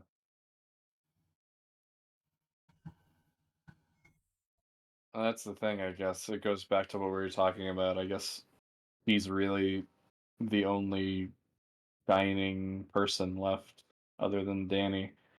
Robert Wyatt, if this movie came out a few years later, people would be complaining about how woke it is. You're really on the woke thing tonight. Woke. Well, I don't know, Um, Robert, because this was kind of still in that era. I this movie guess it just kind of maybe. flew under everyone's radar. I guess that stuff has maybe gotten worse, arguably. But I also think people make fun of those kind of anti-woke people now, so I don't know. Um, but I was gonna say something earlier, then I lost my train of thought again. Noah, wake up! I'm awake. I don't know why I can't speak. This must make for a riveting commentary, me stumbling over my thoughts. I mean, it is really funny, to be fair.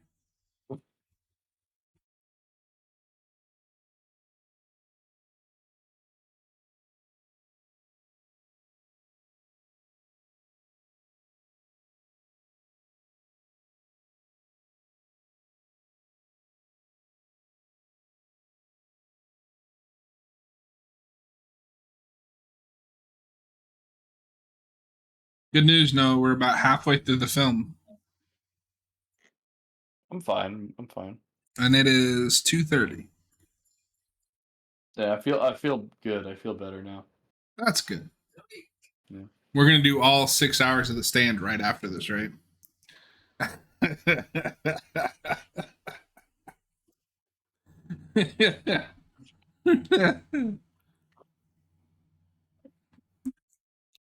Hey, why is he talking to that kid? No, but it is kind of crazy, right? That they don't meet until like an hour and a half into this movie. It is. Oh, earlier, yeah, we were talking about how hell-bent Rose is on getting Abra, and it is strange, even though they mention it later, how they never noticed Danny when he's supposed to be one of the most powerful shiners. So the idea is somehow they missed Danny as a kid, and now he's Mhm. still strong, but the shining gets weaker as you get older. So Abra at this point Yeah, is technically stronger than him, and she is the yeah. strongest shiner they've ever met. It is Robert crazy how Wilde that says this scene is really awkward from Billy's perspective. Who? the guy, his friend that helps him out, Billy. He just sees Okay. he just sees Dan going over to talk to some random little girl. I don't like that. Yeah. Uh, but yeah, it is. It doesn't bother me too much, but it is weird that they never noticed Dan when he was a kid. Yeah, I mean, the only real explanation for that is they didn't exist when The Shining came out. Yeah, yeah, they are a retcon. But I do like it, like, because they're also kind of just sloppy. Like, you just kidnapped a kid off the street and took him somewhere. I don't think they have any actual Shining. They just eat people that, They feed off of The Shining. yeah. They're, I mean, they don't really have any other. Well, I guess Rose has powers. I guess she can. He might have the No, that's finding true. out thing. Rose, I think, has some shine. If she goes into Abra's head. Yeah. Well, and even in the books, The Shining can do way more in Doctor Sleep than it could in The Shining. Oh, and Oh, yeah, she is. Okay. Robert Wilde says, I didn't know this girl was also in The Fall of the House of Usher. oh, okay. Well, and also the girl that they recruit at the beginning of the movie has powers, obviously. That's why they recruit her. Yeah. So, but we're disproving. Yeah. So those people they do have the shining. I also love that it's not like actually called The Shining. That's just what Dick called it. And so that's what everyone call it, like what we call it. Yeah. That's just what. Interestingly enough, Yeah. one of the characters in the Dark Tower series, Jake, has a Yeah. form of The Shining. Oh, interesting. Those books are the things that tie like every Stephen King novel together. Yeah.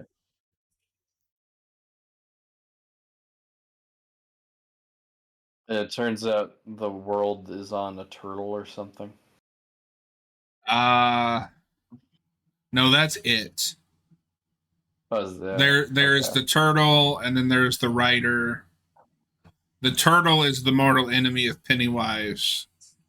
Because Pennywise is like the evil in the world, and the turtle is the good. In the Dark Tower, there's 7 Dark Towers that kind of hold up the universe, and the reason that a lot of the bad stuff happens that happens in the King books is because the Dark Towers are crumbling. Or maybe it's not that the Dark Towers are crumbling. It's the beams that hold up the worlds are crumbling, which leads to a lot of the bad stuff you see in his other novels. I don't know. It's 2:40. I can't explain the Dark Tower without sounding like a madman. I don't think you can explain the Dark Tower without sounding like a madman at any time of the day. Flanagan's gonna On adapt it. I'm so excited. He's seems like a busy guy. He's got a lot of projects lined up. It's windy. Okay. Okay, this flashback is new. I don't remember this. Okay. So I wonder if a lot of stuff they added is like the flashback stuff. Maybe, yeah. I'm awake, don't worry. No, wake up. Just because it's called Doctor Sleep doesn't mean you can go to sleep. It's putting me to doctor sleep. So the Be woman that here all plays night. Wendy in this is named Alexandra Esso. I don't know. Not familiar with her name. Oh, she's in Midnight Mass.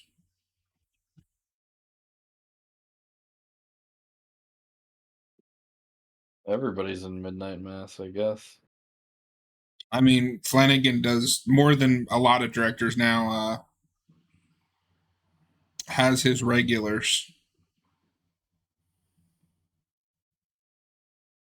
Yeah, he's got Elliot from E.T. and now I guess Wendy in this movie. Well, and he's also got his wife, who I'm shocked isn't in this movie, or she is. I've missed her. Oh, okay. I know who she is in Midnight Mass now. Wow, that's damn. I can't believe I didn't notice that.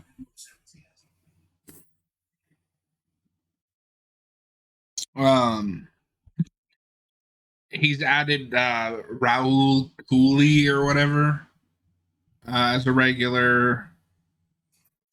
Is Not his sure who that wife? is. I don't know if he's been in anything you would have seen. I'm sure I'll be more familiar with these actors when the more we do this series. Yeah. Whoa, Doc, you almost killed me. I love that Dick gets to see that Danny has made something of himself. Yeah, I like that too. I really like their relationship in this movie. It's got a very mentee dynamic, and Ugh. then Yeah. obviously he passes that on with his relationship with Abra. Yeah. Kind of uh Dick is kind of the father that Danny never had. Huh. She is not in this movie. I think this is the only Flanagan thing I can think of that doesn't have his wife in it. She's in Oculus, isn't she? Yes, She's she's the woman. she's the woman, yeah. You'll understand if you've seen the movie. Yeah, she's the woman. Yeah, there's only two women in that movie. She's one of them. No, what am I saying? There's No, three. there's three the women in that movie. And she's one of them. Rubber Wild. I still don't think the stuff with the ghost in the overlook comes out of nowhere in the third act. So no, it's clearly set No, up. yeah, it's Who set said up. it? Who said it came out of nowhere?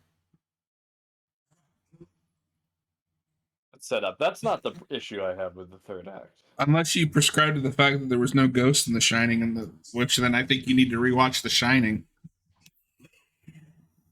Yeah, and I mean that theory is clearly only applied to the first movie.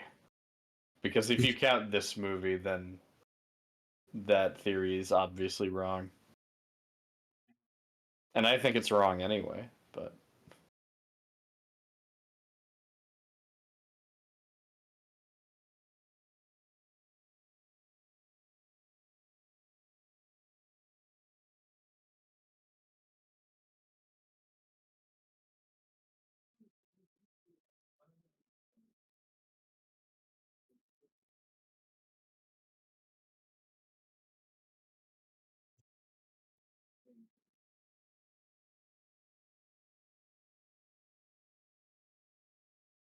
he gets to say goodbye to his friend.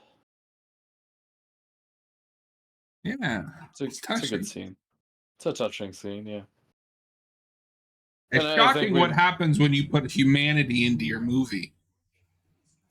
yeah, but I don't think that necessarily makes it better. I'm gonna keep repeating myself. They're doing two different things.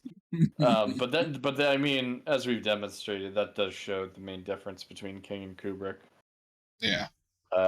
As I think King said himself, the biggest difference between his book and the Kubrick movie is that his book ends with the shining, the hotel burning down. It's a warm ending, and then Okay. in the movie the hotel freezes over. It's a cold ending. Okay, it is my turn to take a step away. I'll be back in a minute. Okay, sure.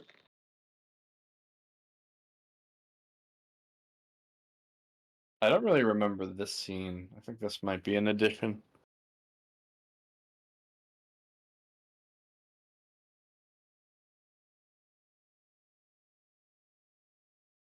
I do like we get more context into why she's so focused on getting Abra.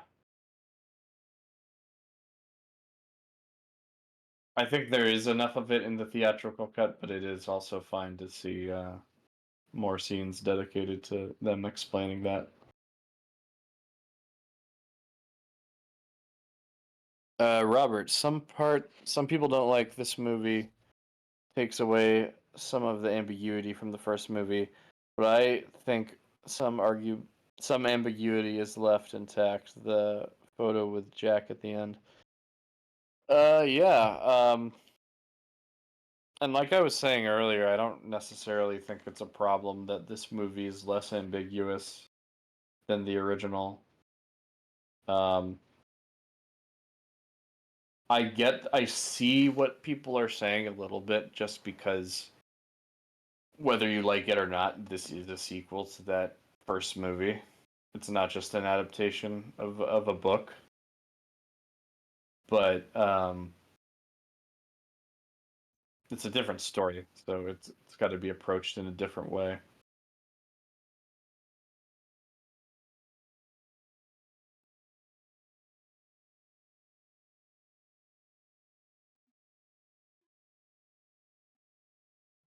Like I said earlier, there is a lot of exposition in this movie, which is why I can understand preferring the vibe of the first movie.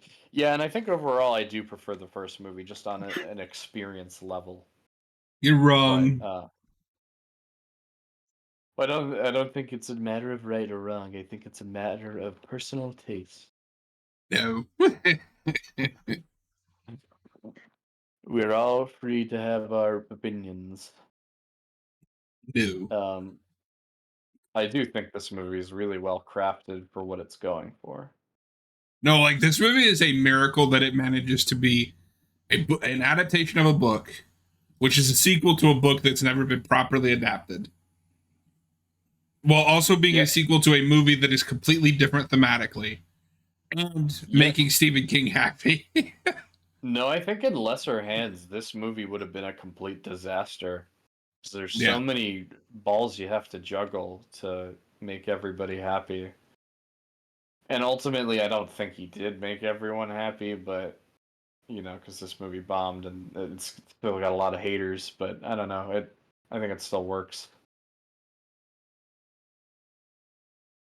Yeah, I don't know. People who like put the Kubrick movie over the book are just weird to me. I'm sorry. Without that book, you wouldn't have the Kubrick movie. Yeah, but you can prefer one or the other. Yeah, it's what I don't understand is people who complain Whoa. that people She's who complain flying that on rooftops. yeah, I love this scene. I don't understand the people that complain that this isn't just a Kubrick movie because I think people would be complaining if they copied too much of Kubrick. Yeah, So, exactly. If you Flanagan know, just did a Kubrick, which I think I'm sure he could. People would be like, "Oh, you're just ripping off Kubrick."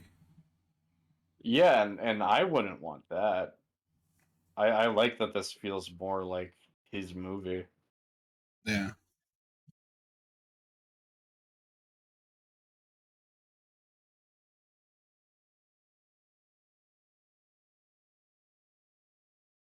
Yeah, this stuff is so well visualized.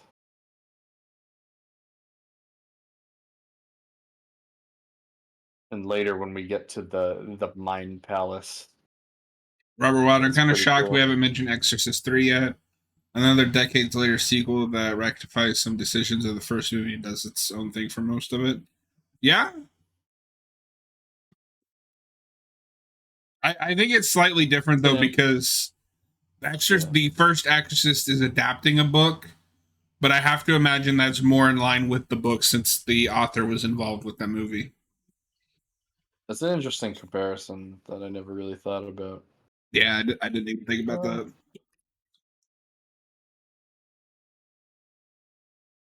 Because with this movie, I always compare to another sequel to a Kubrick movie, 2010. Uh, although I I think always this is a forget way. that movie exists. Yeah, a lot of people do. It's very it's Bad. average. It's not bad. It's a lot more conventional, and it's a lot less interesting, a lot less remarkable as a movie. But I think this is a much more successful attempt at that, at making a Kubrick sequel that stands on its own as a good movie. I didn't realize that came out that 2010 was 84. Yeah, it was quite a while after the first one, just like this. No, I thought it was like I thought that was like a more modern movie. This scene Oh, makes me okay. cringe. Yeah. And why does she look like that? It's just creepy. Yeah, I don't know. That is creepy though. Um, Abra gets pretty sadistic in this movie, Yeah, she which is like, does. it this hurts you good. Fair though, she had to live through that child murder. No, yeah. It's just, it's not a direction I expected. William Blatty really wasn't happy with the first cut of the first movie, though. Yeah, Oh, he, okay. him and Friedkin famously fight over that. Oh Uh, god, it like holds on the hand for a minute too. yeah, but yeah, the obvious difference is that Stephen King wasn't directly involved with either movie. Well, he was producer on this one, I think, He but had yeah, some he say wasn't. in this one. I think he definitely had more say. He wasn't writing the screenplay or anything. And Thank yeah, God. I know that she's wearing a wig. I just don't understand why she looks like that in the dream world. She just looks really creepy for no reason.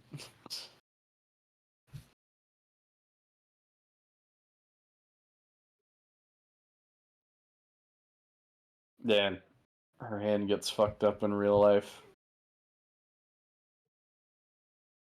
Yeah, so I mean, the biggest mistake that Rose makes in this movie is it gets personal for her.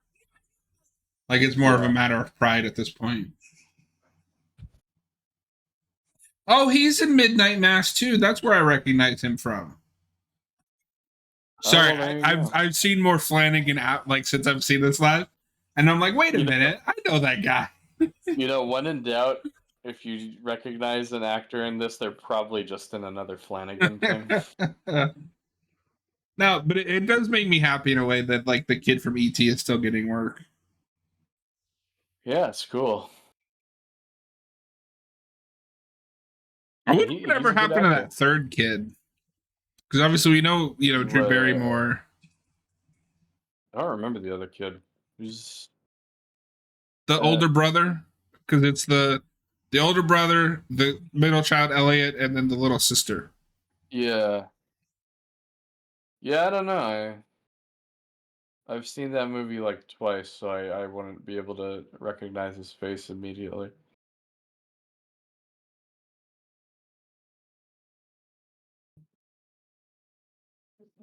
Oh no, the giant's dying.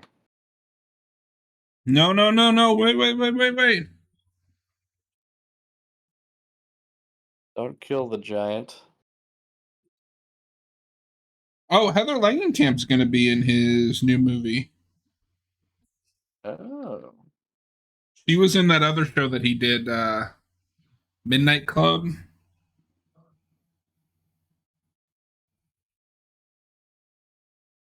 He's got two shows with midnight in the title.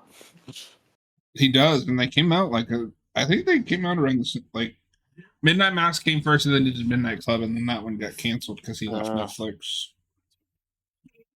That's not confusing. One is Well, called Midnight Mass, and the other is called Midnight Club. No, what's the fucking hold up? there's only one word difference. But I didn't know that he left Netflix, so he came back for House of Usher. No, that was his last Netflix thing. Oh, okay. So that was already in the contract. Yeah. Okay. He's going to Amazon. Oh well, I don't have Amazon anymore. That's where he's going to be doing the Dark Tower stuff. I'm gonna have to get. Robert Wild says Matthew Lillard is also going to be in his new movie. That new movie has a stacked cast. Mark Hamill is kind of becoming one of his regulars now. Hell yeah. I love Mark Hamill. Yeah, he's great in The Fall of the House of Usher. This is creepy the way they die. It's creepy here because they linger on it, but from what I remember later, they just kind of poof away.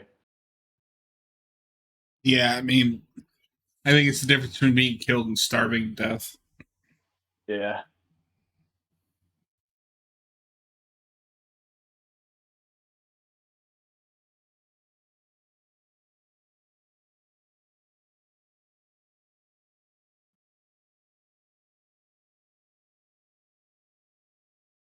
Oh, apparently the other brother retired from acting. He was in a total of 4 movies and a bunch of TV. Mm.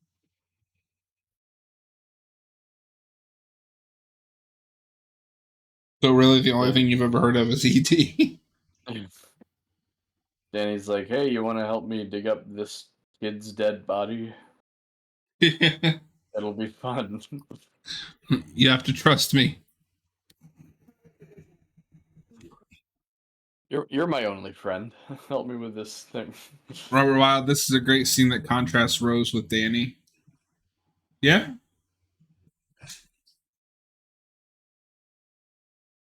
I do kind of wonder if maybe there is a third cut because I do like the flashback stuff. Just we get to see more of what happened to Danny as a kid.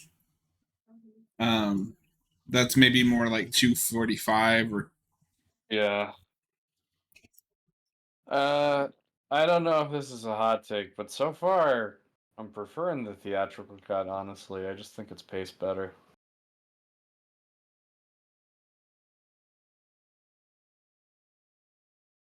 I do see the appeal in watching this version though, if you want more time for it to breathe.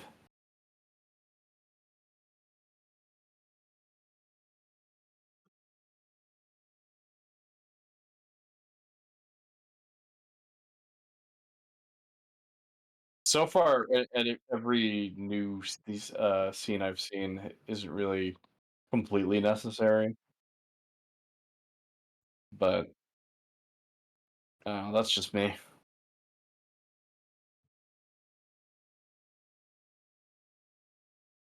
this isn't one of those where I think like you're missing out if you watch just the theatrical.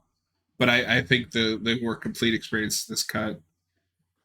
That's fair. Robert Wild, I might have missed you mention this, but did you know Henry Thomas played young Norman in Psycho 4? I did not because I haven't seen any of the Psycho sequels. I want to see them. Yeah, I had no idea that they made sequels to Psycho until Red Letter Media talked about them.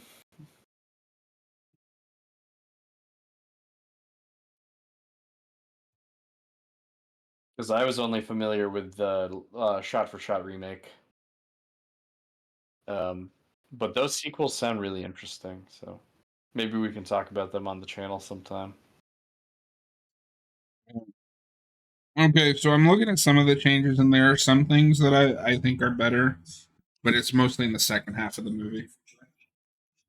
Okay. So yeah, I So mean, I nothing. think there might be a definitive cut that's like 245 where you Yeah. add in this, you keep the stuff in the back end.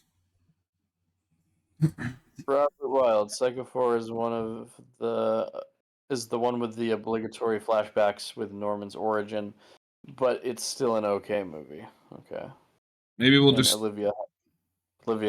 Hussey is great as Norman's mother.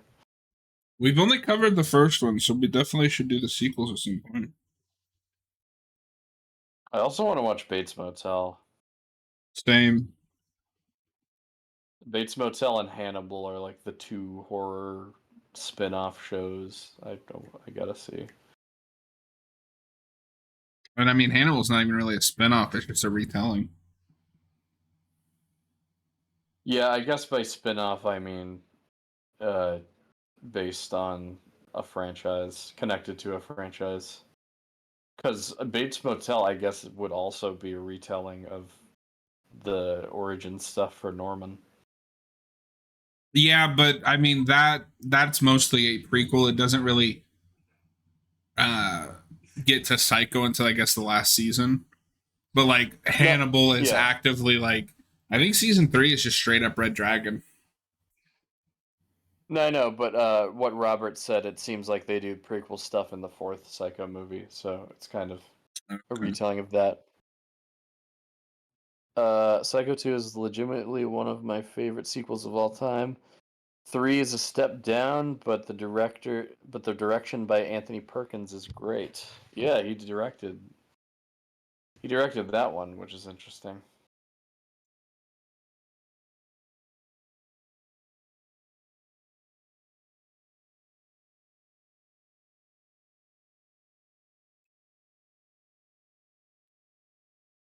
I was really hopeful in 2019 because he had like It Chapter 2 coming out and this and Yeah, Pet Cemetery. So we had 3 that year. that was the year of the triple Stephen So King I was like remakes really or hoping adaptations. that we were going to get like a new Golden Age of King adaptations, and then we just Yeah, didn't. yeah, and I never saw the Pet Cemetery one, but It's fucking ass. of the two I've seen, this is way better than It Chapter 2.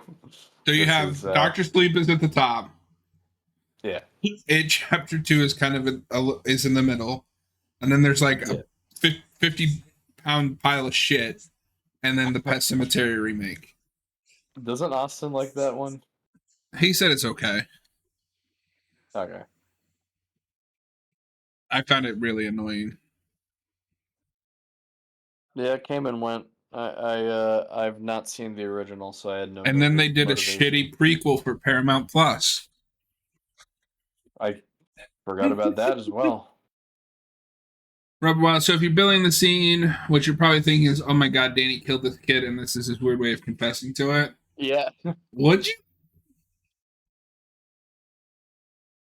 When would Yeah, Danny have had time to drive all the way out here to kill this kid? well, think about it from his perspective. You drive all the way out here, and you don't know what's down there, and then you see a dead body But they of know of about a Danny's kid. ability, I don't know. or I at would least be Bruce pretty. Greenwood does. I would be pretty scared. Well, actually, no. Yeah, Billy does know about it because I think he talks about he's talking to Abra in the car. Yeah.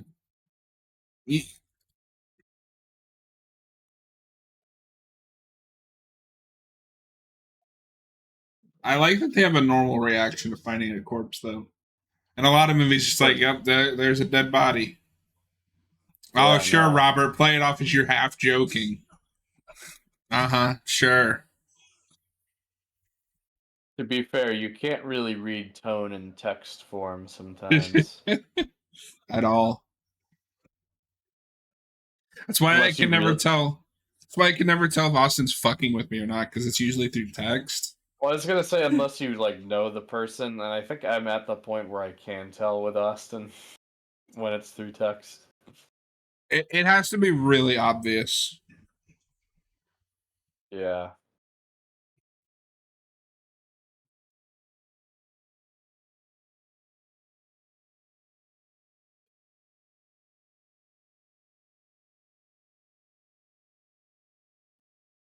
I didn't realize we've got basically an hour left. Yeah. It's not dragging. It's going by pretty good for a 3 hour movie. Well, because I think now we're headed to the Overlook, right? No, no, no. We still have to get to the stuff with her dad, Oh yeah, and yeah, yeah. then yeah, they set a trap for them and they kill all the other guys, and Billy dies.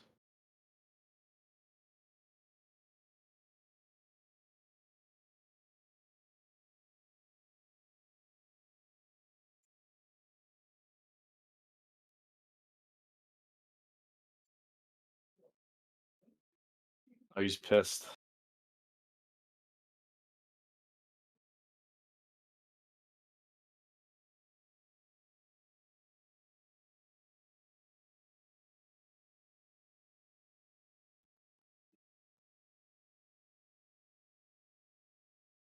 This is, I think, from what I was reading, this scene is some of the stuff with her dad is extended too. I think this is the one where it actually shows her dad killed.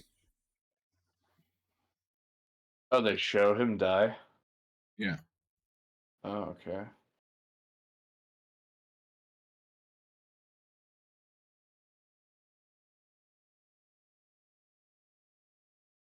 Well, there's your suspicion of Danny.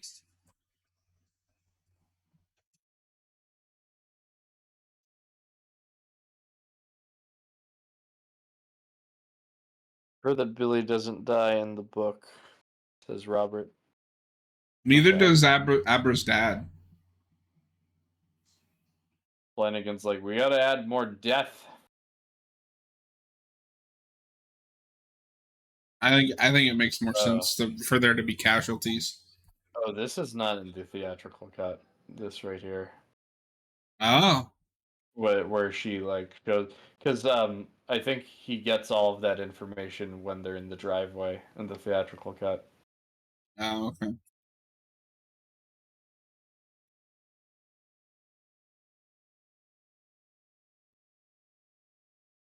I think it works both ways, but I prefer this where you actually see her show him.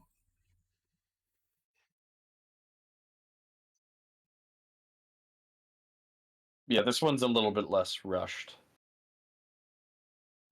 That's the general vibe I remember from when I watched the two cuts. So it was like this just breathes more.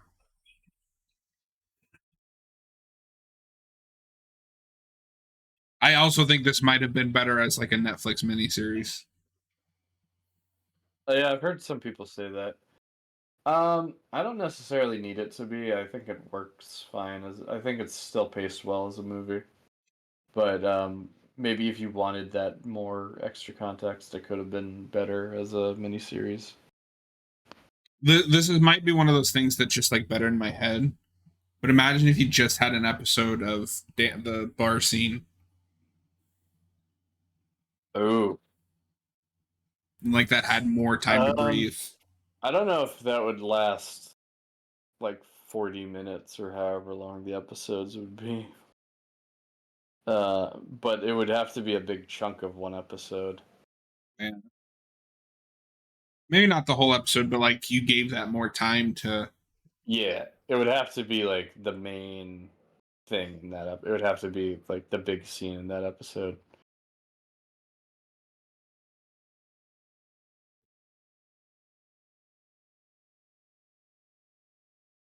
I wouldn't want to watch Ewan McGregor talking to a ghost for an hour.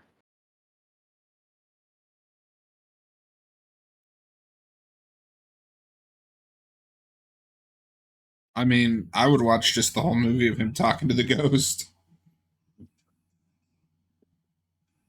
Fair enough. Would you watch him talk to a Force ghost?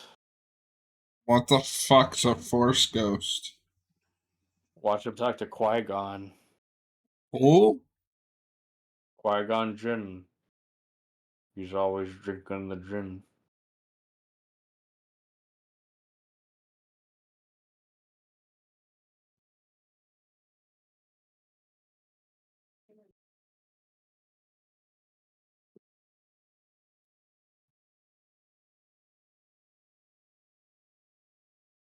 This is a pretty clever trap they set for the gang. that Danny guy, he's a clever fella. Yeah, even as a kid. They do a good job with Danny's wardrobe being similar to Jack's without being too obvious.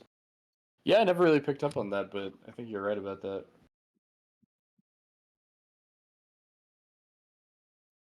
Like father, like son. I mean, that's kind of the motif of this movie, which is why I don't mind the third act. Absolutely.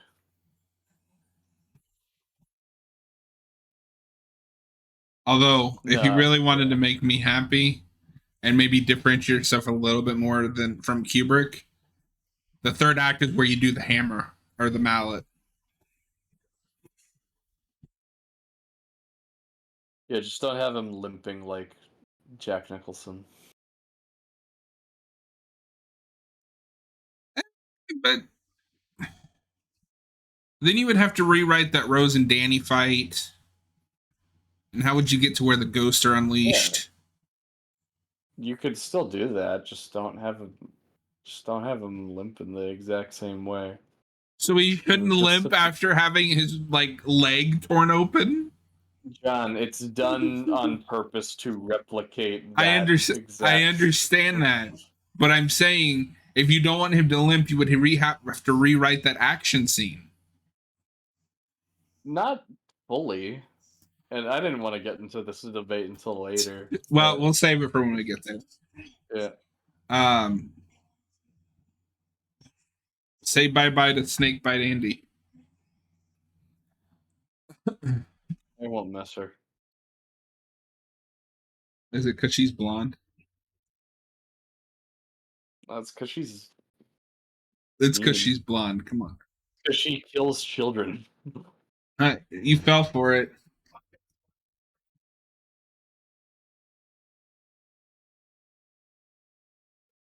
It's interesting, though, looking at her character, how he's introduced as someone who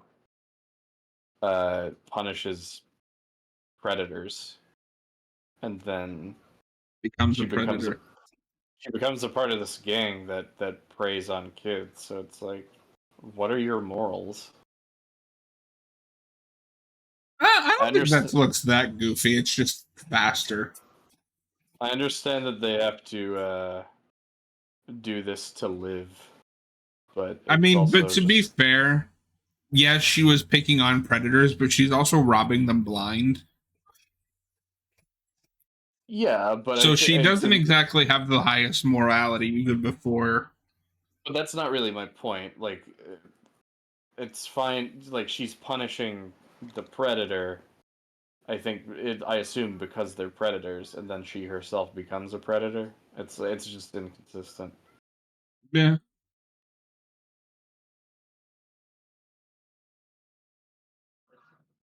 And this Robert scene says the is scene just needs some Arnold one liners. I want to hear Ian McGregor yell, "Get to the chopper!"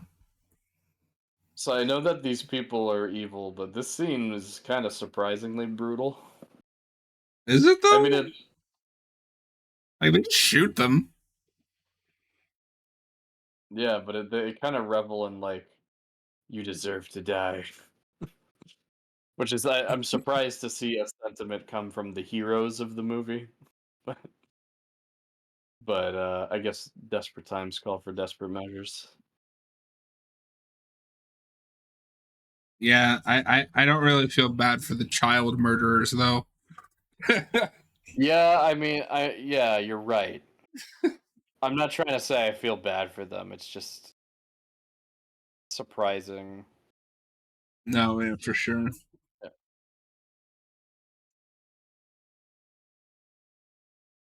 Oh, is that Yeah, why it's called Doctor Sleep? Because he puts her to sleep. She puts him to sleep.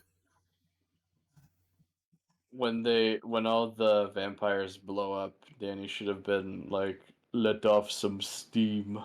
Well, and I think the idea here, because at the end is, I don't think it's so much predators, but she thinks like men, just men in general, are bad. Yeah, oh yeah, that's really cringy when she goes, men. But I can also see where it comes from because it sounds like all she dealt with was those nasty predator types. Oh, And then yeah, that's such a bad death. Not badly executed in the movie, but just like I feel bad for him. yeah, Billy deserved better.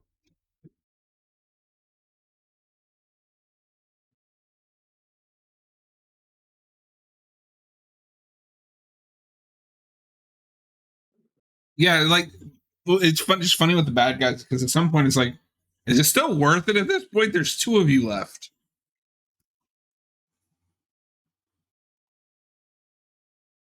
Yeah, they're lovers. They can live on, just the two of them living off the shine. Oh yeah, okay. So this is where. But how did he get in if he didn't kill the dad? I mean, he's a psychic vampire. That doesn't explain the answer to my question. He They can't psychically got in. teleport. They can't teleport. Uh, Honestly, I think this works better in the theatrical cut. I guess they don't show it. I thought they did.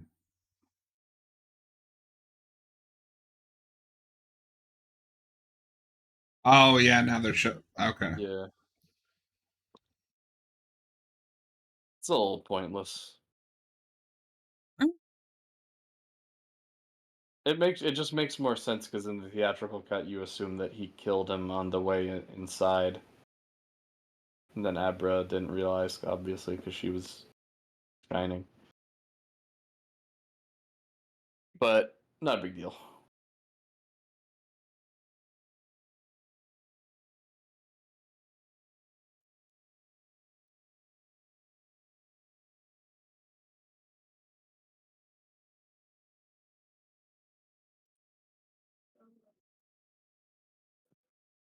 I do think that this movie around this section is a little bit clunky because it kind of feels like they're building to a climax here with that shootout, and then we just stop and then we do the whole Overlook Hotel thing. Um, it just uh, it just kind of feels like there's two climaxes in the movie.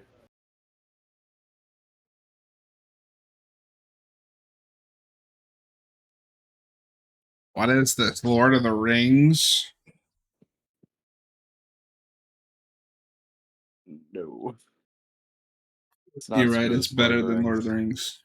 No, it's not as good as Lord of the Rings. Yeah, it's better. No, Lord of the Rings is better. Oh.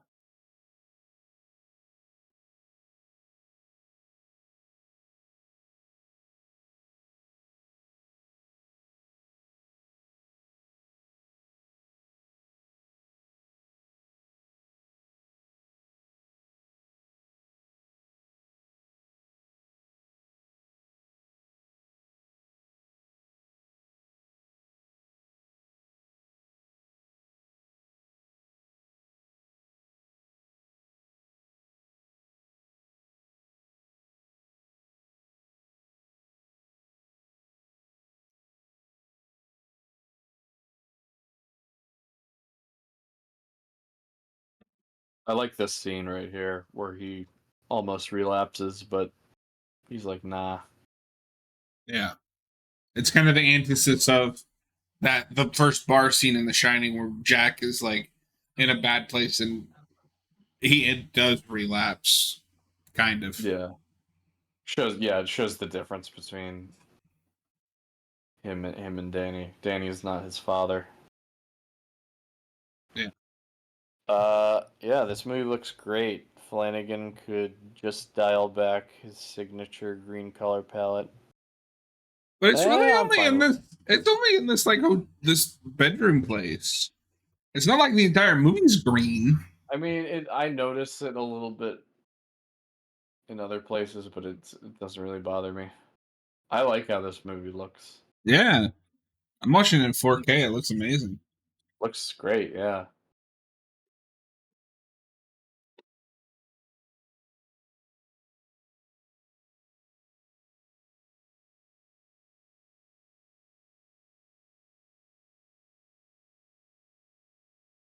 You're green. Me? No, Robert Wild's most of Oh, the movie is Robert. green. I don't know if I agree with that. I mean, That's just a I cool effect. no. I mean, I see what he means. It's just it doesn't bother me.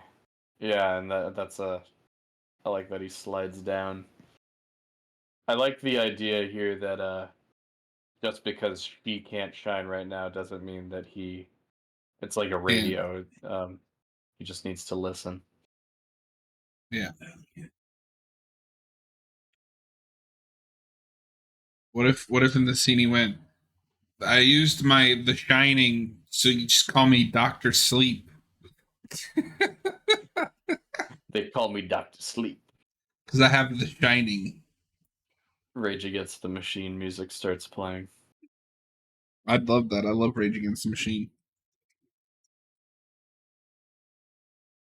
Um, I was gonna mention it earlier, but I wonder what Danny's landlord would think that there's just a giant crack in his wall that spells out the word murder.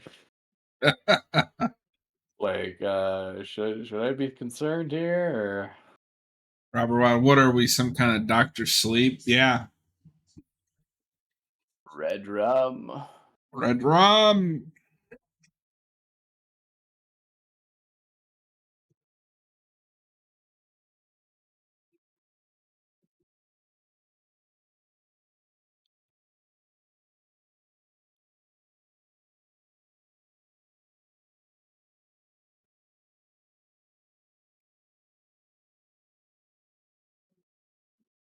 Her face is creepy in that shot. She's got I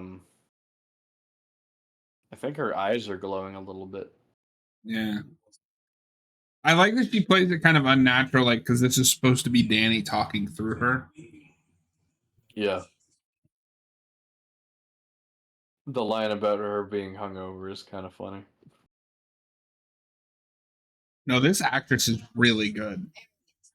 Yeah, she sells all of it really well. Uh, what if they make a third movie where Abra teams up with the kids from It and they have to fight Pennywise? And then Don't that leads give into the WB dark. and. That leads into the Dark Tower movie. Well, do you remember when they were pitching It 3? No, I don't know anything about that actually. I don't know if anything was ever official, but there was a campaign to get an It Chapter 3 made. And I was just like, Why? why? The story is done. It's over. Let it It's die. done. No, we gotta see that crazy clown again.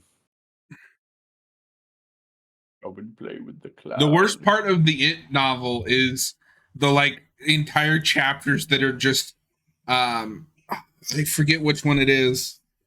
One of the kids is like the historian, and it's just him reading articles about all the bad shit that's happened in Derry. It's like, we get it. Derry sucks. Very bad. We get it. This book is 1,100 pages because you have all this shit in it. So you would not recommend the It book? It it is the only book that I've had to of Stephen King's that has taken me multiple times to get into. Wow. Yeah, I don't know if I'm gonna bother with that one. I want to read The Shining for sure. I don't know about Doctor Sleep.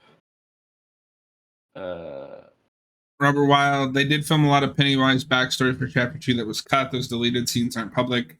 I'd love to see what those look like. I don't need a backstory for Pennywise unless it's the you unless it is just in the book that he is a cosmic being beyond our comprehension that fell to Earth. well, I think that's what they heavily imply in the movies anyway, I think from what I so. remember. I don't need to see that. I think that's better left in the background. Because a lot of that stuff is just more like general Stephen King universe setup. Yeah, it's Stephen King doing cocaine and then writing. Yeah. But no, I'd love to do some. I'd love to uh, talk about the Shining book with you just to see your thoughts when you read it. Because I don't feel like I describe it Yeah. well. Like I'm not good at describing things. No, I mean, I get a good sense. I got a good sense of it. You're fine. Feeling. But no, like it chapter one, I think is the best adaptation you're gonna get of that stuff. Because that's also the best stuff in the Yeah, book. I like that movie a lot, and um, that's the common thing I keep hearing is even in the book, the The adult adult stuff stuff is is the just so worst. boring. Yeah. That'll be another back to back commentary we do. Oh God. I don't know. That probably won't be as long as this one. I mean, I actually don't hate chapter two as much as a lot of people do, I don't hate it at but all. It has a lot of stuff that I like. I'd say I dislike it, but I don't hate it. It was very disappointing. Yeah. But then I want to see the Tim Curry series just because of Tim Curry. That would be a fun blind commentary. I don't know if I can get through it other than that. I watched like the first episode because it's a miniseries, Yeah, and it's just so boring when he's not on screen. I think it's universal. Everyone says he's the best part. I mean, that's just true. The I only mean, thing here that we're the getting. book, that the new movie doesn't do in part one, is he turns into a lot of different things. Like, because Yeah, that book, the kids stuff is set in the 50s, because yeah. the adult stuff is set in what was modern times at the time. So like Yeah. they go and see like the mummy, and one of them is scared of the mummy from the Universal Mummy, so he becomes the Universal Mummy or a werewolf. But in a movie, you have to pay people to use those. We don't want to license that out. No, the Uh, cast is great in Chapter Two. But Robert, I'm pretty sure your answer to everything is I didn't mind it. Like the only thing I've ever heard you not say was everything. awful was Exorcist Believer. He's said plenty things are awful. Bill Hader is definitely the best out of the cast. I Yeah, I also really couldn't like. believe you get McAvoy and then like don't give him any of the book stuff to do. I think I like all of the casting for the most part. Like I like McAvoy in that movie, but the most interesting stuff in that movie is from Bill Hader. Yeah. We'll get to it when we at the end of the movie, but there is one big question I have at the end of this movie. Sure, yeah.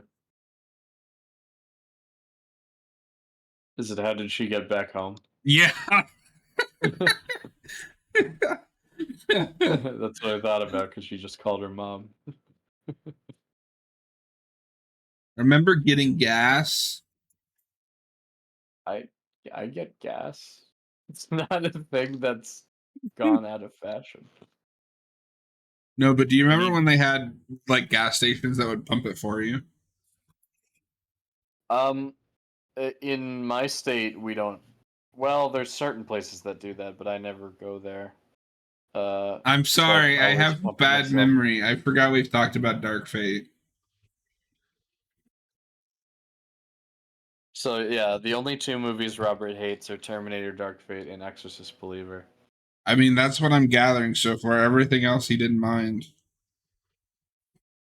That's like his I, catchphrase. I like that we bring the theme back here. Yeah, we're setting up for the peak third act. Mm,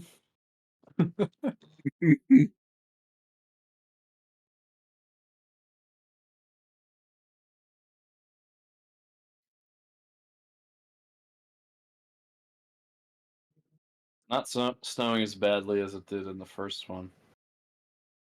I'm also. It's also weird that in a universe where the Overlook didn't blow up.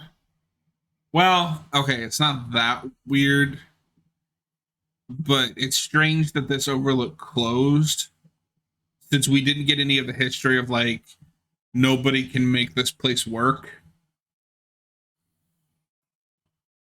Yeah, it's just kind of abandoned, and I assume it's easily forgot about just because of how much it's in such a remote location.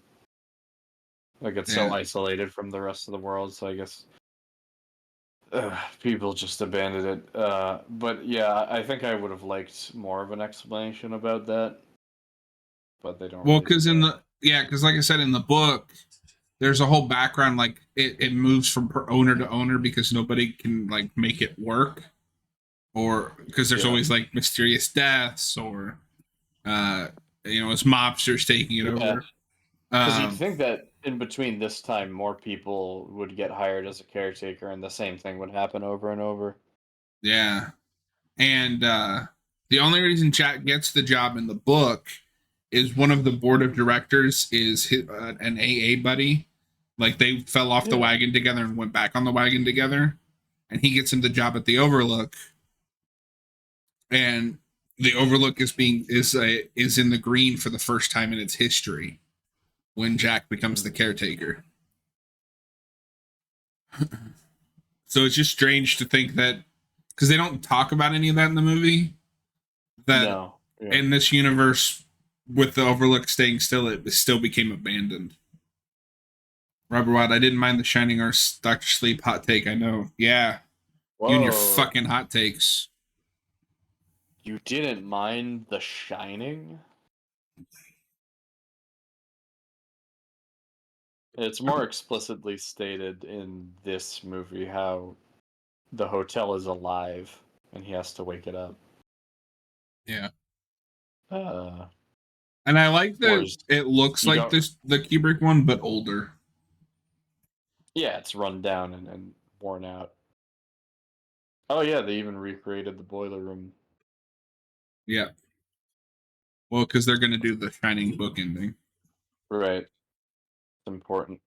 But I kind of like this because like it's Danny being prepared. This is his backup plan.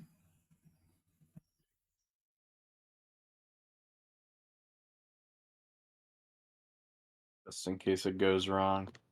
That clever Which it boy, will. Danny Torrance.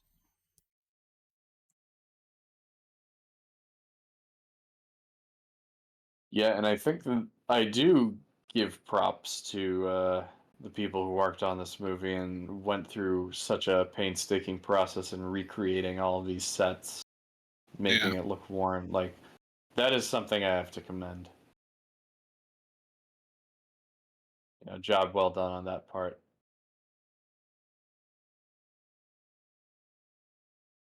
So far, I'm fine with all of this. We No, will I like get that to my problems we're later. letting Danny kind of go through and process that he's back here. Yeah,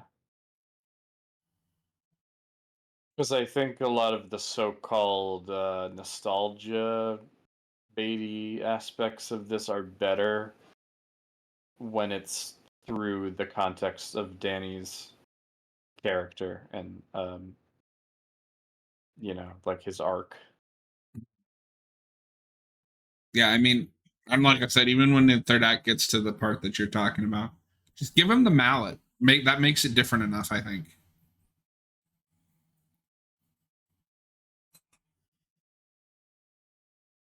Yeah, I'm even fine with the shot of him looking through the hole. I just wish it wasn't the poster. That's the main shot where I think he looks a little bit like Nicholson. Yeah, I think it's just the same framing. Because I don't know, I think his face looks so different. But so okay, so I do have a question though. Does that mean that the Yeah, hotel closed right after the movie? maybe yeah, because they didn't clean up the red room or they didn't fix the doors. The red Those room? red room, not the red room from Twin Peaks, um, but yeah, I mean, I guess that was the last. They had to go through so many other murders that happened in the hotel, and I that was the last. That was the one that they were like, "All right, we're packing it up." um, I like the little flashes that you get with recreating The Shining, like he's remembering, which makes me kind of. It's why I kind of wish that Flanagan had just gotten to make The Shining before this. I still wouldn't want that, especially if it was gonna be like that, where he's recreating shots. I think it works as flashbacks, but But I I wouldn't want to think see a whole if he movie of him. remade it, it wouldn't be so reverent to that Kubrick movie. I think it absolutely would, because I think it would be an even worse case of that if you're just doing that story again and you're recreating specific shots. Like I wouldn't Oh, want a shot for shot remake. we're here. Here we are. The best So scene in yeah, the movie. this scene is great for so many reasons, and I'm fine. I'm completely fine with them recreating, re, mimicking the shot composition of the other scene, because it works. As I said earlier, it works for. It's a very character-driven scene.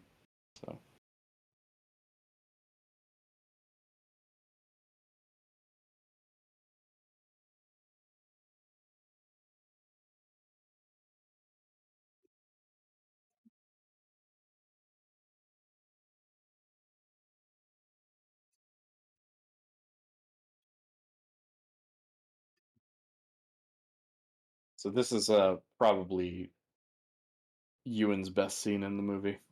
Monologue.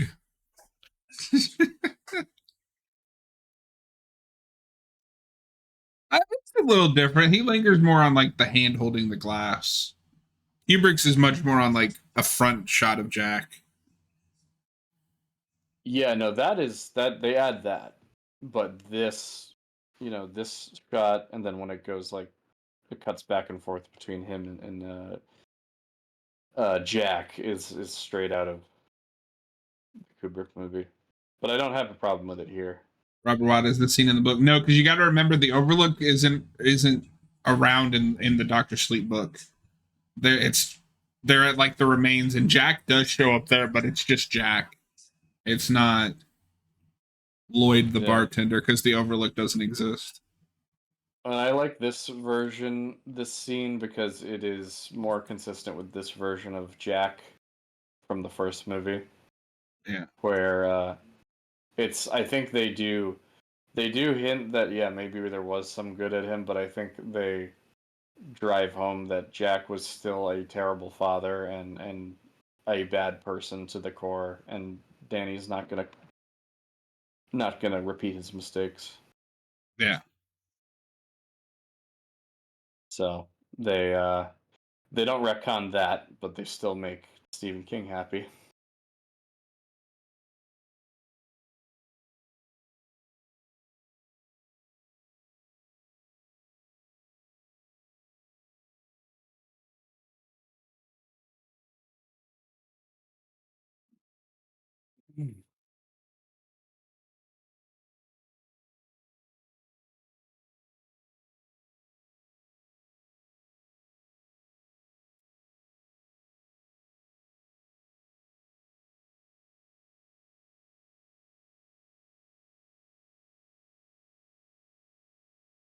It must be so hard to deliver a monologue like that.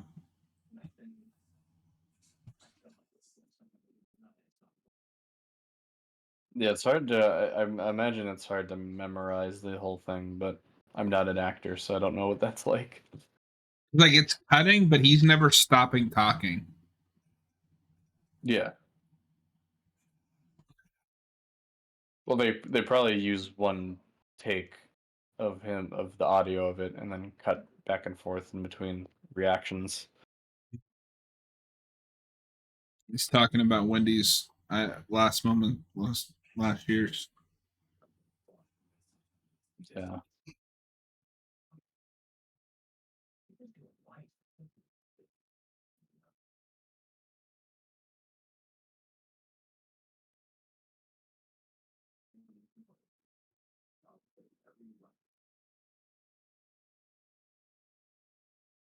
I think it is a good thing that it's not act like it doesn't think it's Jack, or it's like a recreation of Jack, not actually Jack.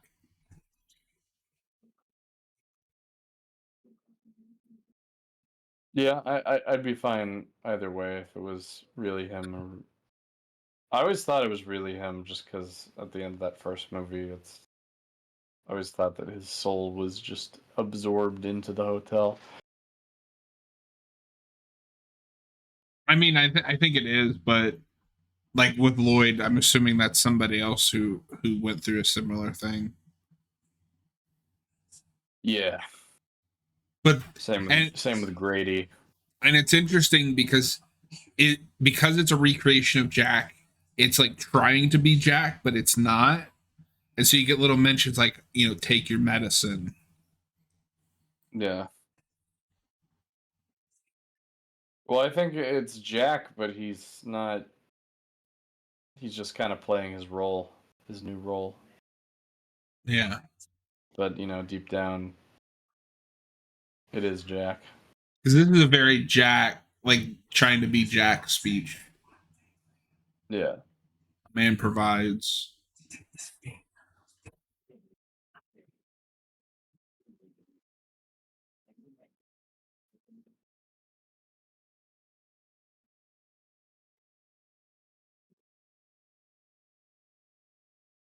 Just kind of watching the scene now. It's just It's so good. good. It's good. It's good.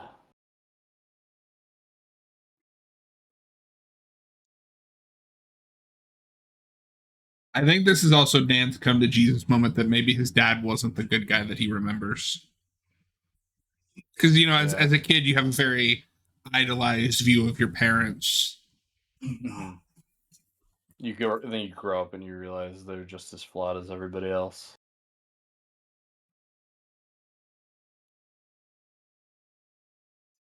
I think um, Oh, Danny I guess did. it is put back in this version. Oh, they do this scene. Yeah, and this also looks spot on. Yeah.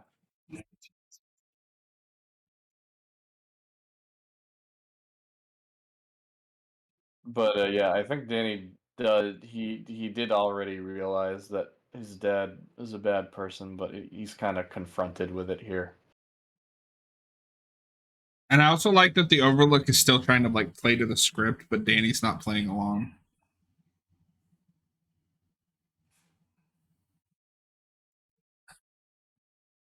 It's a good contrast to the scene in the movie where Yeah, Grady's convincing him correcting that them. yeah, he's convincing Jack that his family's and his son is trying to work against him.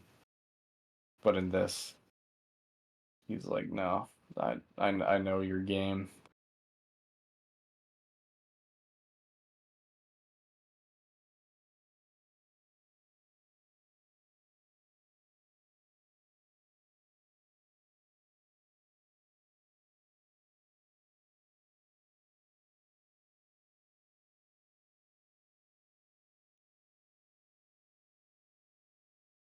I don't know if it also had to be snowing as well. That just seems like such a random detail that we had I to mean, copy from the movie. I mean, it snows every year. Like it was bound to snow at some point. No, it does, but it's a conscious decision.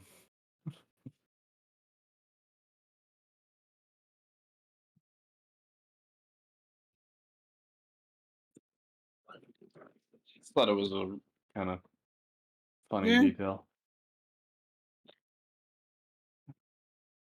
It's the axe.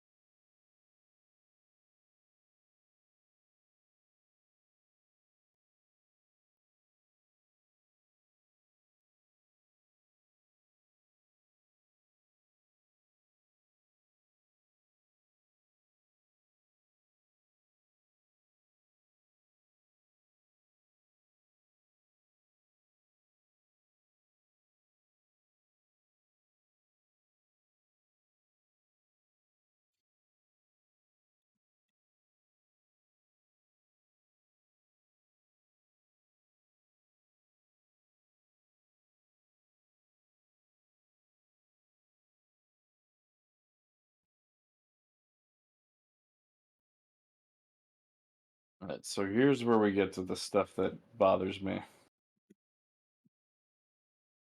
Like, what is the point of this? So I like this. The hotel like trying to skip like mess with her, but she's just not having it.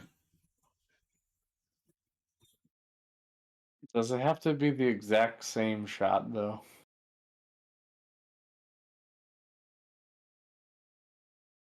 I don't know.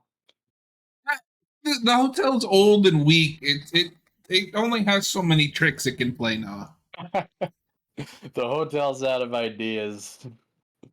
Well, I mean, I think there is a line that like the ghosts are abandoned and hungry. That's why they were chasing Danny. So it's not a long line to think. Oh, the hotel itself is like low on power.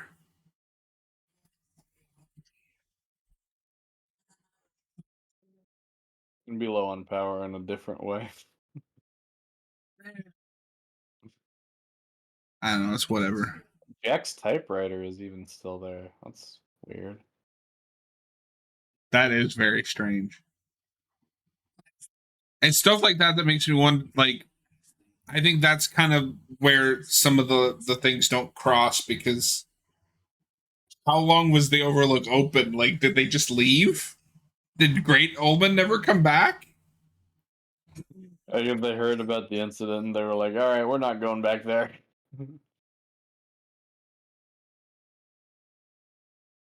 I like this. No, this is great. I like this section. Remember the maze? I buy that this would be Danny's like mind palace No, this doesn't bother me at all. because of how like of a traumatic experience he had here. Yeah, and it's bigger. It's bigger on the inside. Ian McGregor should play the Doctor. He's too famous.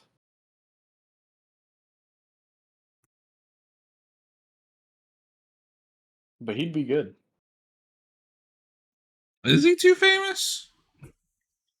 Yeah, he's Obi-Wan Kenobi. I mean, David Tennant was Barty Crouch. Just, Yeah, that's Barty just, Crouch. I'm talking about Obi-Wan Kenobi. I am Obi-Wan Kenobi. Have you No, seen but the that, clip of him on? He was like on an interview show talking about how some kids like cut him off, and he pulled up next to them to yell at him, and yes. they're like, "That's fucking Obi-Wan Kenobi." No, I like clips from that. I was just joking. I know Obi-Wan is a bigger deal. I David think I Tennant think they could is. get him. David Tennant is the Purple Man. Yeah, I mean David Tennant's awesome, but he played the Purple Man. Not as famous as Obi-Wan. Obi-Wan is a pretty obscure character. I don't know if you know this.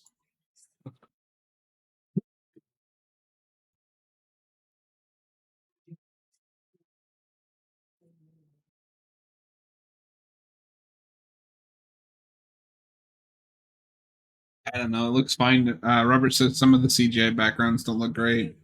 I don't know. It looks fine to me. It's I mean it's a little noticeable, but it doesn't ruin it for me.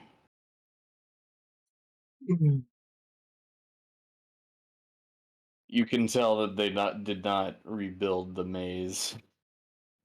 Yeah, They rebuilt the hotel, but not the maze. that's fine. Yeah, I mean, in the original, they really didn't have to go that hard and build a whole maze, but they did. Yeah, that probably would have just added unnecessary cost to this movie. Yeah, and I wouldn't risk having a big budget on this movie. Yeah, this movie had a budget between 45 and 55 million and made 72 million. Oof. I saw it. Me and two other people saw it. No, it's like I supported cinema. Did you see this in theaters? I did not. Oh wow. I don't know why.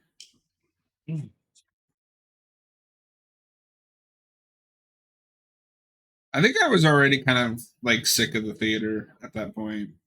Like I'll watch it at home. Fair enough. That was before COVID too, yeah. Like right before. Yeah. Yeah, because this comes out in November, and then in a few months the world goes to shit. Pretty much. It's all Mike Flanagan's fault. No, I'm just kidding. Don't No, quote it's me on that. it's all whoever directed it chapter two's fault. What's his name? Or better yet, it's all the Pet Cemetery Flashbang. remake director's fault. Andy Muschietti. All right, so this also is like why? What's the point of what's the point of doing this scene with these characters? To be fair, he has the axe instead of a baseball bat. It is slightly different. That's the only difference. Now, He's I not don't have a problem with her. he's not swinging in front of him like a madman. He's just like holding it. The only similarity Yeah. is that they're going upstairs. Yeah, and the shots are exactly the same, and she's holding her hands up like Jack did. But you not It's hold your very hands up to somebody with an axe in their hand. John. This is very much on purpose. I know, but I don't know. If you watch it back to back, no, but I'm saying But it's it a flows conscious naturally. decision. It's not like the movie stops to just do it. I just don't understand the motivation behind it. It's just it doesn't make any sense to me. That looks like it With the hurts. Because with the bar scene, that at least shows the difference between Danny and Jack as characters. But see, So, this is what I mean. You would have to rescript this entire fight if you don't want it to be the limp. He's limping because she stuck an axe in his leg. Well, then she doesn't have to stick an axe in his leg.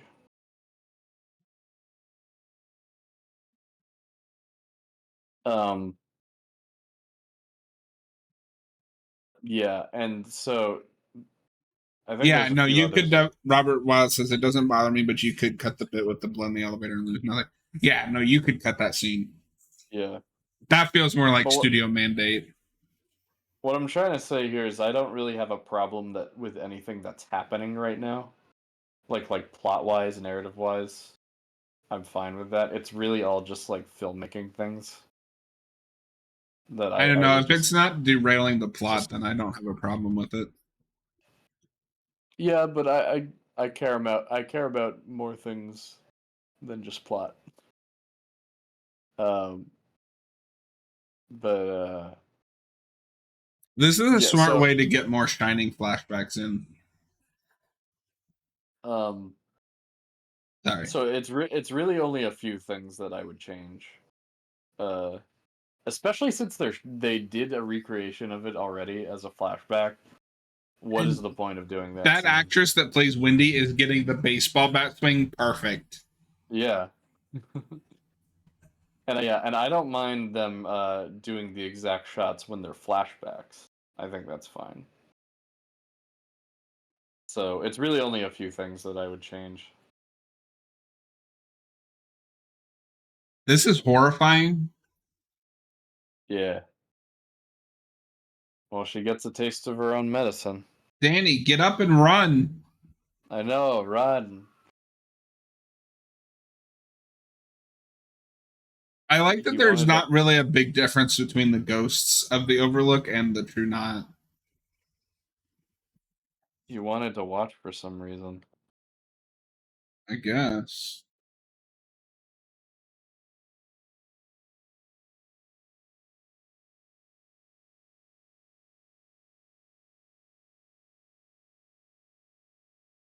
Hello, Maybe Danny. maybe he thought he could. Yeah, see, just their inflection is different. It's not bad. It's just weird. It kind of sounds the same to me. I'd have to listen to it back to back.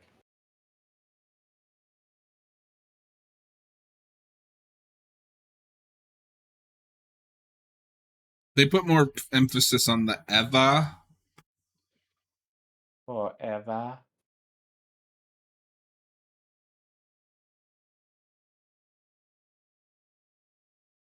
No, yeah, and then from here it's just to make Stephen King happy.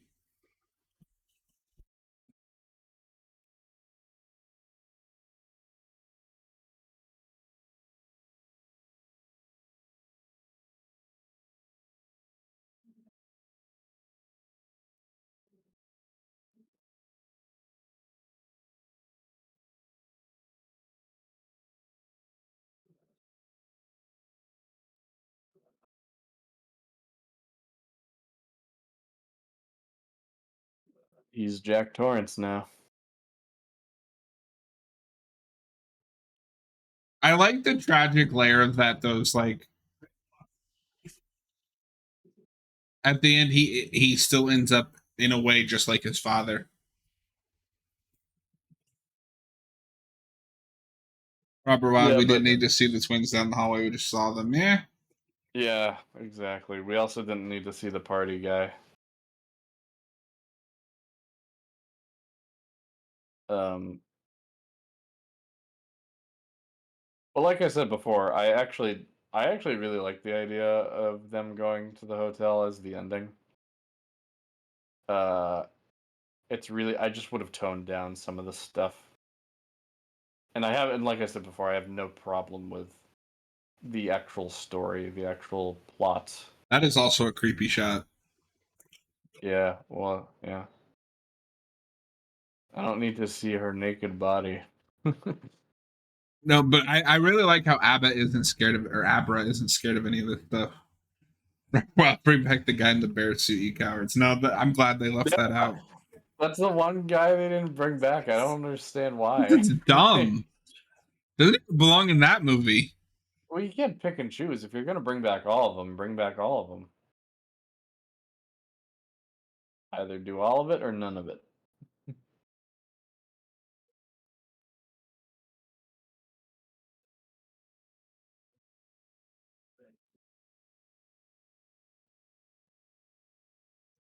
Yeah, no, this is just the ending of the Shining book. I'm sure it made King really happy. It did. I'm sure it did. I think it works. Although not completely happy because the movie still bombed. He would have been True. more happy. He would have been more happy if it was a success. Would have gotten more money.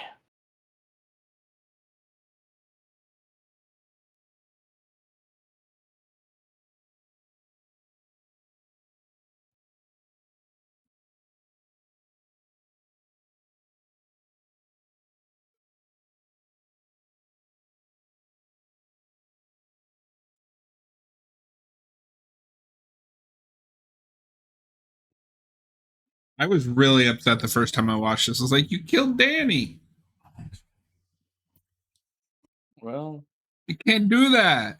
how else are we gonna end this movie? That's true. He's gonna sacrifice himself.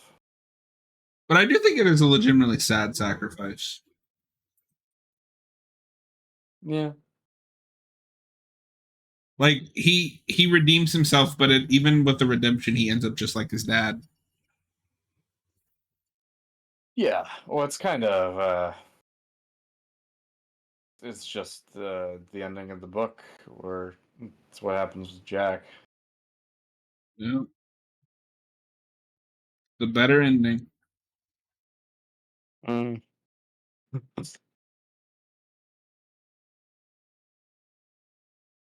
I do like this moment that's about to happen with Wendy, though. Robert Wilde, I in the think, context of the movie, he doesn't have a life to go back to. That's true. yeah, it's changing it. So in the first book, it was Jack sacrificing himself so Danny could be better. In this, it's more Danny sacrificing himself so Abra can go on and live Yeah. her life, have a better life than he did. It's the circle So, of sacrifice. yeah, and I think it works for this movie. I would agree. But you're right. It is kind of sad, but it's tragic. Yeah, I love a good tragedy, and It's bittersweet. I maybe it's emotionally manipulative. I love this shot. I don't. I was just saying. I really like this moment. I don't think it's emotionally manipulative. I think it's a He nice sees moment. his mom. Yeah, I think it's a nice moment. I also remember in the theatrical cut, it's more ambiguous if he died until he disappears, like as a ghost. But I could be misremembering.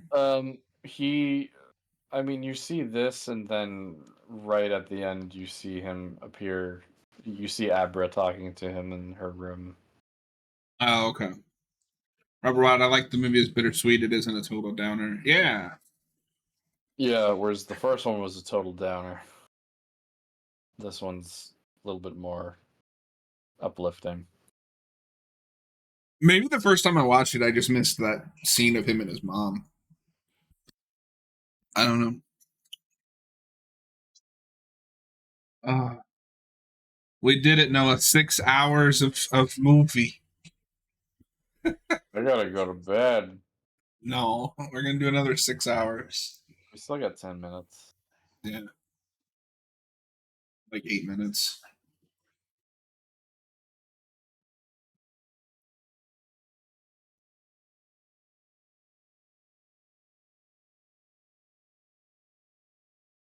See the green. I mean, not in this scene, other than the walls are green. Well, there you go. It's part of the color palette. I don't Um, know. It looks fine to me. I don't really know why this is even a debate. I don't care about the green. I Well, think you this said it was movie like looks Seth good. Rogen there for a second.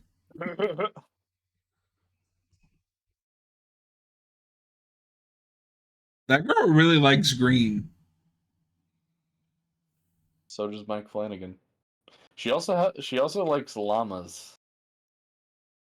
There are a lot of llama pictures around this set. I like to think that like Mike Flanagan is just like the world's biggest llama fan. So he just like put llamas everywhere. Yeah, they're all over Haunting of Hill House. I'm very excited to see what you think of that. I'm excited to watch it. I've heard nothing but good things. It's peak. It's kind of the peak of his exploration of like family trauma. because you get that in Oculus, and then this, and Hill House kind of Mm. distillates all of that into one Into story. one piece. Yeah. Yeah, Nice. the One Piece. The One Piece is real. Although actually, that might have come out before this. Hold on. Hill House? Yeah, I think that was before this. Yeah, because that's 2018. Yeah, that was a year before this. That's crazy. Good Well, folks, movie. that was Doctor Sleep. It is peak. Yeah, great movie. Um, it's not as good as The Shining, You're right. but It's better. it doesn't need to be as good as The Shining. You're right. It doesn't because it's better. No, The Shining's better. I'm gonna But send that's you. okay. I'm gonna send you this photo because I just think it's really funny. I logged the movies for the commentary as well on Letterboxd. Yeah. So this is my Letterboxd right now. Uh,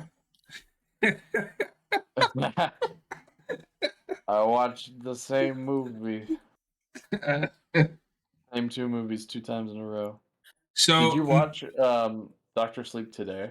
yes, I watched this twice just Wow, today. you must be tired. I took a nap. Okay, that's good. So since this was your first viewing of the director's cut, what's the verdict? Theatrical or director's?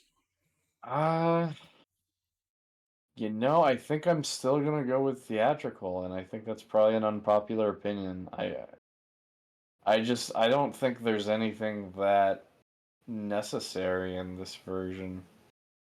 Uh, I think Interesting. even I think even the bathroom scene right after the bar scene, I think really all you need is that bar scene that it communicates the right amount of information to the audience. But I do see the appeal in this version if you just want more of that time to breathe. Um, I don't know. I think the theatrical version just gets it done faster. That's fair. Well, folks, that is our commentary of Doctor Sleep. If you're watching this after fact, thank you for hanging out with us for the last 3 hours. We will be back soon with more Mike Flanagan reviews and commentaries. Please consider hitting that like, subscribe, and subscribe button. I'll see you next time.